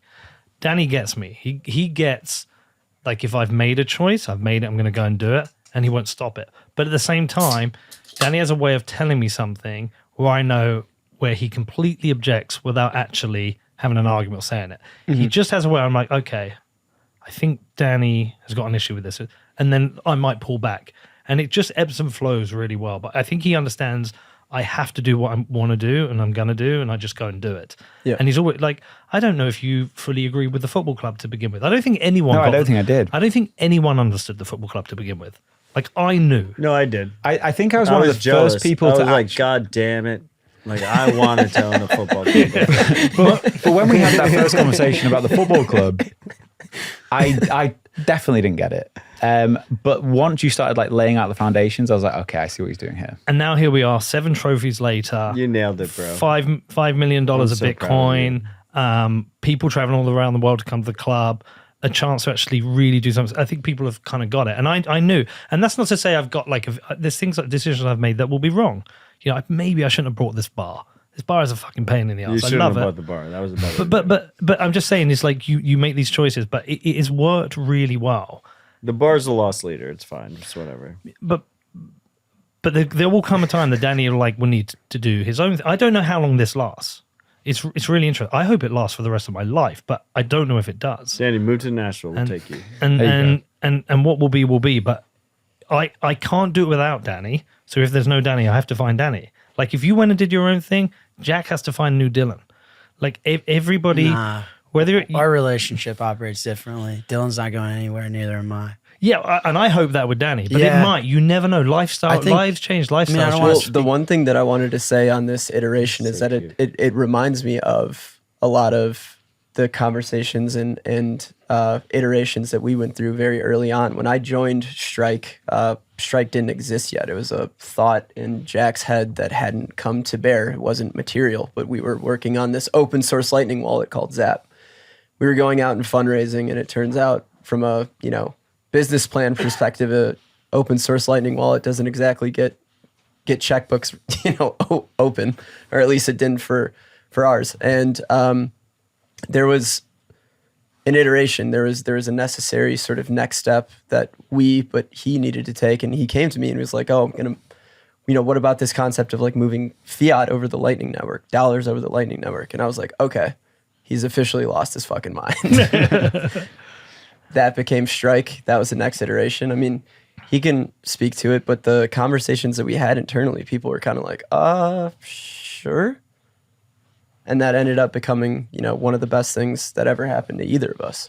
I mean, we're about to end this possibly at the very start of a crazy bull market. And we know what a bull market means for us in terms of downloads and revenue. And we're still like, it's now. Now is the time. Like, I know economically, it's wrong for us personally. The wider mission of what we're trying to do on every level and then personal lives, I think it's right time. I know it's right time for my own life. I actually think it's right for Danny, and like I'm trying to make the decision for him, which is maybe not the right thing I should do, but I kind of know in that I'm years ahead with 2 older kids. Like you start to realize it's the scarcity of time, like you said about that. Mm-hmm. I don't want a third of my time to be on planes, hotels, Airbnbs. It's the wrong use of time. I want to buy that time back, but I can't. So I remember this saying, somebody said to me once, it always stuck with me, an inch of time is worth an inch of gold, but you cannot buy an inch of time with an inch of gold. And it's always had this like profound, like with me is that it's like Steve Jobs was the richest guy in the world, one of the richest guys in the world. He could not buy back his time. He couldn't buy back any of that time. You can't, and you don't know when it ends. Like time's so scarce that you know it's scarce, but you don't know when it could be tomorrow, it could be 10, 20 years. Like I'm a single guy. I'm on my own. I've sacrificed time with my kids. I'm over all that. Like everything now has to be what's right for me, for him, the bigger mission. And and they all wrap together and they've all, it's like a singularity now. Like it's the time. It's got to be done. Yep. And now I know it is. We said it's going to be end of the year. And then we're like, fuck it, let's do October. And then we came on this trip and I was like, Danny, it's now. Now's right. Now's right because we can make this final show. It's at the conference. There's no better way to end it. Yeah, and if during August we suddenly hit this bull run, it'd be very easy to go, actually, let's delay it. No, the time is now. The time is right. And the baton will go to somebody else. We will miss out on that money. We'll miss out on those downloads, but we're doing it for the right reason. Announcing what Danny did. What Danny did. Look, Peter, I respect all this. I think it all makes a lot of sense. If you're a listener right now and you're listening, open up your podcast app. Search Scylla Dispatch, press the subscribe button. Nobody listens to that. Search Rabbit Hole Recap. Nobody listens to that shit. One second. Search Rabbit Hole Recap, press the subscribe button. Search Money Matters, press the subscribe button. Search Bitcoin Brainstorm, press the subscribe button. And search Bitcoin Park and press the subscribe button. And I think you'll be set. And thank you. Yeah, thank you, Peter. And for in your 6 service. weeks, when you go in and you see the McCormack Show, don't press the unsubscribe button. Stay and check it out. Press the subscribe button. All right, we're gonna finish off with Rod. Come on, Rod. Rock and roll. This will Thank you, be boys. it. Thanks, Dylan. My daughter's giving me side eye. She's bored. She's like, Dad, when the fuck are you done? Can we go get Taco Bell? What's up, buddy? Yeah, what's for dinner? Do you want to just come and I say? have to do another podcast. You wanna after come and this say on one Scylla hello? Dispatch. What time? Come say Right hello to the afterwards. world. They're gonna strip this, and I'm gonna rip with Wiz. Dylan, can you get a reservation somewhere? We'll join you. Yeah? Me and the kids will join you. Yeah. Awesome. You want to go for dinner with Jack and Dylan? 4? 4. I've got to go straight Carl, to come. the airport. Carl, come. FOMO. 4 of us will come. 4. I have to do a podcast. Oh, good. Rod, if Scylla you Dispatch. Press the subscribe. half the man he used to Finally. Subscribe Thank you. is hard to say. half the man he used to be. Half that, I know. Press the I should have subscribe. dressed up for this. People don't know Rod. He has 75 children. 75? Attaboy. They're like minus 71. True. The future mayor of Tennessee. No. You're going to be mayor of Nashville, right? Tennessee. I feel like this week cemented Matt. We were talking about politics. Is it worth it? No. And just so Jack's going to be the mayor of Chicago. Respect. Pete's going to be mayor of Bedford, the small village in northern England.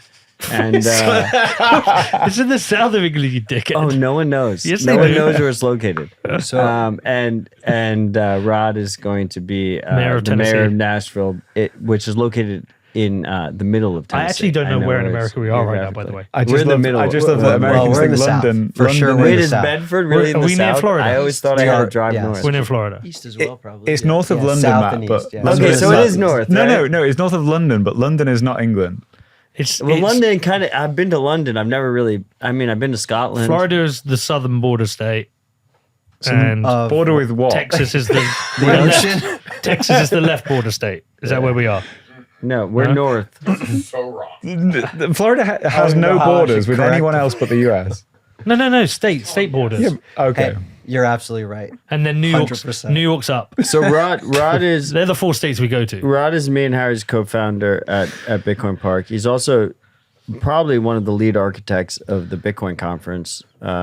He was one of the main minds behind Bitcoin 2019, which is what we talked about earlier in the show in San Francisco. You were the main mind about that. I remember vividly Jack getting on stage and just absolutely crushing it.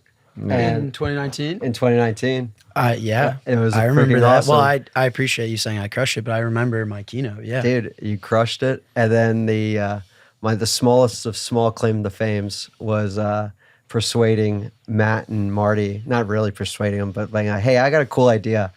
How about you guys do a live rabbit hole recap to close out the conference? Search in your favorite podcast app. Press subscribe. And it was one of the coolest. So we were all there. We were all there hanging. Damn.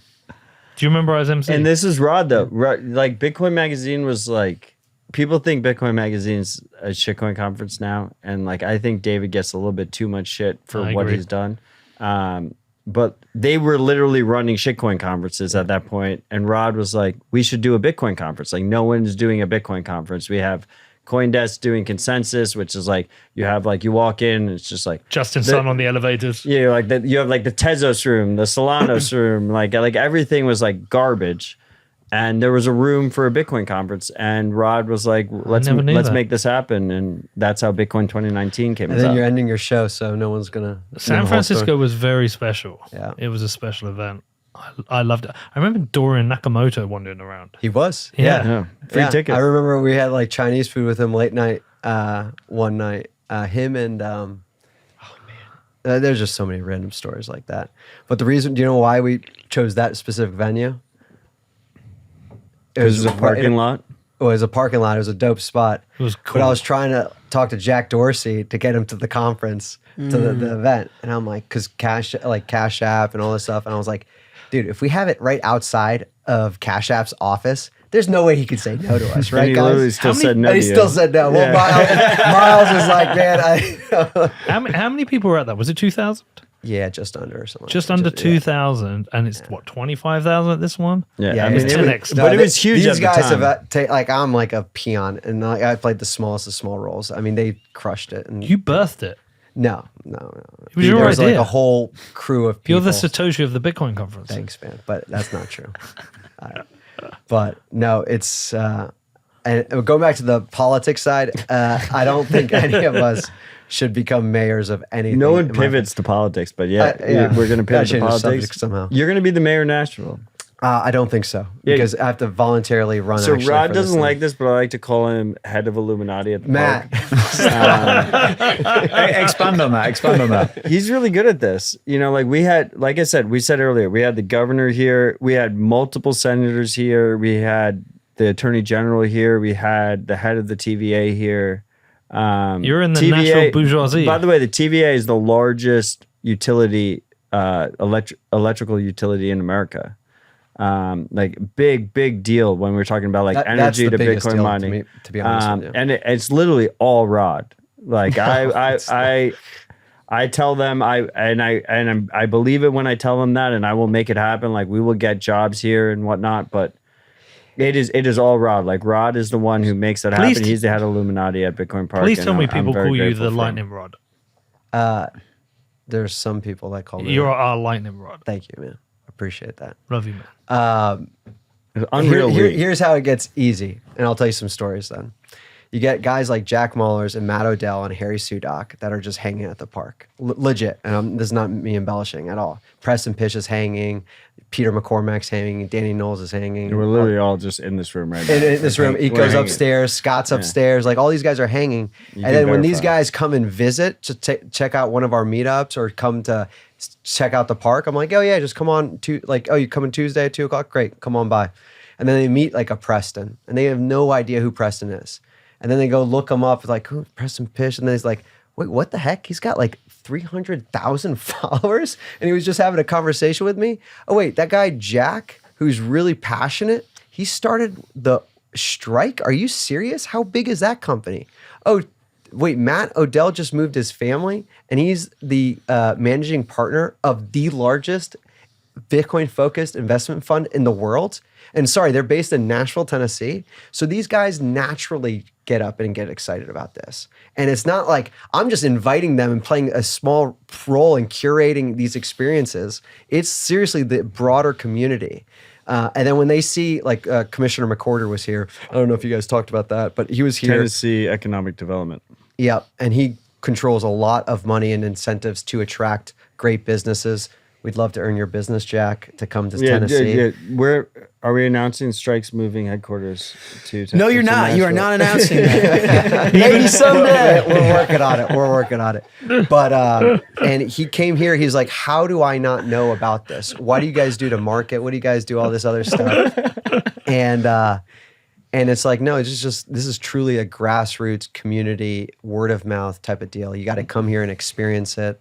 And we're just glad you experienced it. And he got the bug. I mean, like this guy's got the bug. And he was on stage opening remarks. If you actually go and look at the transcript of all these different politicians and, elected officials and what they say, go look at that guy's and compare it to the other folks. And the stuff that, knock on wood, Matt and I and Harry are working on with him and their team at the TNECD and broadly some of these other groups, could echo in the next few years, if not decades. Well, big up to everything you've done here, Rod. Thanks, I know brother. you've done it with partners, but we know you're like the backbone. Yeah, Rod. We need a football team though. So we already have one. That's actually Senator Haggerty and McCorder led the charge. Did he tell you about that? I spoke to his. We got into a whole fight about MLS. Chief of we staff. spent like an Yeah. hour on MLS. What's his name? We don't have Michael to get Sullivan. into it. Yeah, He's I a spoke great to guy. him. Yeah. Well, we got a soccer team here. We should bring Real Bedford out for a game. 100, we can make that Yeah, happen. Real Bedford, Nashville SC. Ian Ayre, who's the former Liverpool manager, is the Ian Ayre. Ian Ayre, yeah, right? There's never been a Liverpool manager called Ian Ayre. No, maybe he was the chairman of Liverpool. Yeah, I mean, if you could look that up. American sports, though, they use the word manager differently the way that we do. Ian's the CEO of Nashville SC, and we could. He manager? should be coming to the park too. Like all these guys, it's actually pretty phenomenal. Yeah, Bitcoin Park versus Real Bedford. Let's go on the pitch. Actually, I'm down for that. I'll field the team. You bring your guys. And I'll girls. field the team. We have a girls team as well. We want both. In the stadium. We'll figure it out, Yeah. and we could probably do it in the stadium. We have a way nicer stadium than they do. The has to John come to Ingram, one- who owns the team, is a great guy. We can make a couple calls. Who's the manager? It's not Jan Molby, is it? No, the what do you what say, I mean. manager? Like the coach? Yeah. Yeah, the coach. I don't know, but the guy So that runs a the club. manager to English football is the coach. Okay, the CEO of Nashville SC. We're talking about like the business guy. Yeah. the business guy, the guy that calls the shots to make this happen. Peter You're talking McCormack. about the president. Yeah, Yeah. For the you Peter as president. McCormack of Nashville SC. Yeah. Yeah. We can make some calls. Yeah. Yeah. Well, we have to be a professional team to do that. And that's coming in the next couple of years. No, but like I'm talking about, we'll like just a scrimmage. This is exactly. It's a script. It's a And we can put, no, let's but it's put like Bitcoin on the to line. bring And the we'll gamble on it. 100. I'd put my Bitcoin on the line. No, for to that. bring the players over, Yeah. they have jobs. They're part-time players. You pay them, Peter. Yeah, Pay no, 'em. but it's time off work. Like, I get it. I have discussed this We'll with make my it manager. worth it. We'll There's do a time- Netflix special. Wait, hold on. You proposed it to us. No, it's coming. Okay. Yeah, we will make it happen. But big up to everything you've done here. Thanks, brother. Because I know all three of them take credit for, which is mainly your work, and we all know it's you. So it's big They should take But by credit. the way, I do have a bone to pick with you. I received about 700 diary invites this week, and every time I open my diary, I was like, "What the fuck have we got going on today?" In That's how- America, that's how we I call just those dump- calendar invites. I was gonna yeah, say. Just you FYI. That's how I dominate the calendar. Dude, he's got a major OCD. I do have major It's- OCD. It is what it is. It's effective. yeah. I feel like we're coming to an end. The end of what Bitcoin did. There we go. Wow. Wow. All right, salut, everybody. Cheers. Is that What a way how to we end it. Couple of Tebow. thanks. Big thanks to my kids for putting up with this for as long as it is. And cheers. thanks to all the sponsors who sponsored us, even though most of you are busting out. Yeah, shout out to the ones who survived.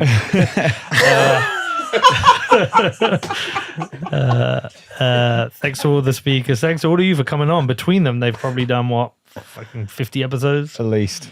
Thanks for your bullshit, Matt. Jack, You're welcome. thanks for your friendship. Rod, thanks for always making us feel so welcome here. Harry, thanks for having the best voice in Bitcoin. I love you. 100% Dylan, thank you for your friendship. Kurt, thanks for your hard work. And Danny, I'm not going to thank you because we've got more shit to do. But I been appreciate you, emotional. man. All right.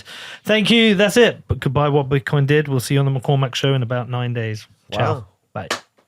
Done. Congrats, buddy. There we go.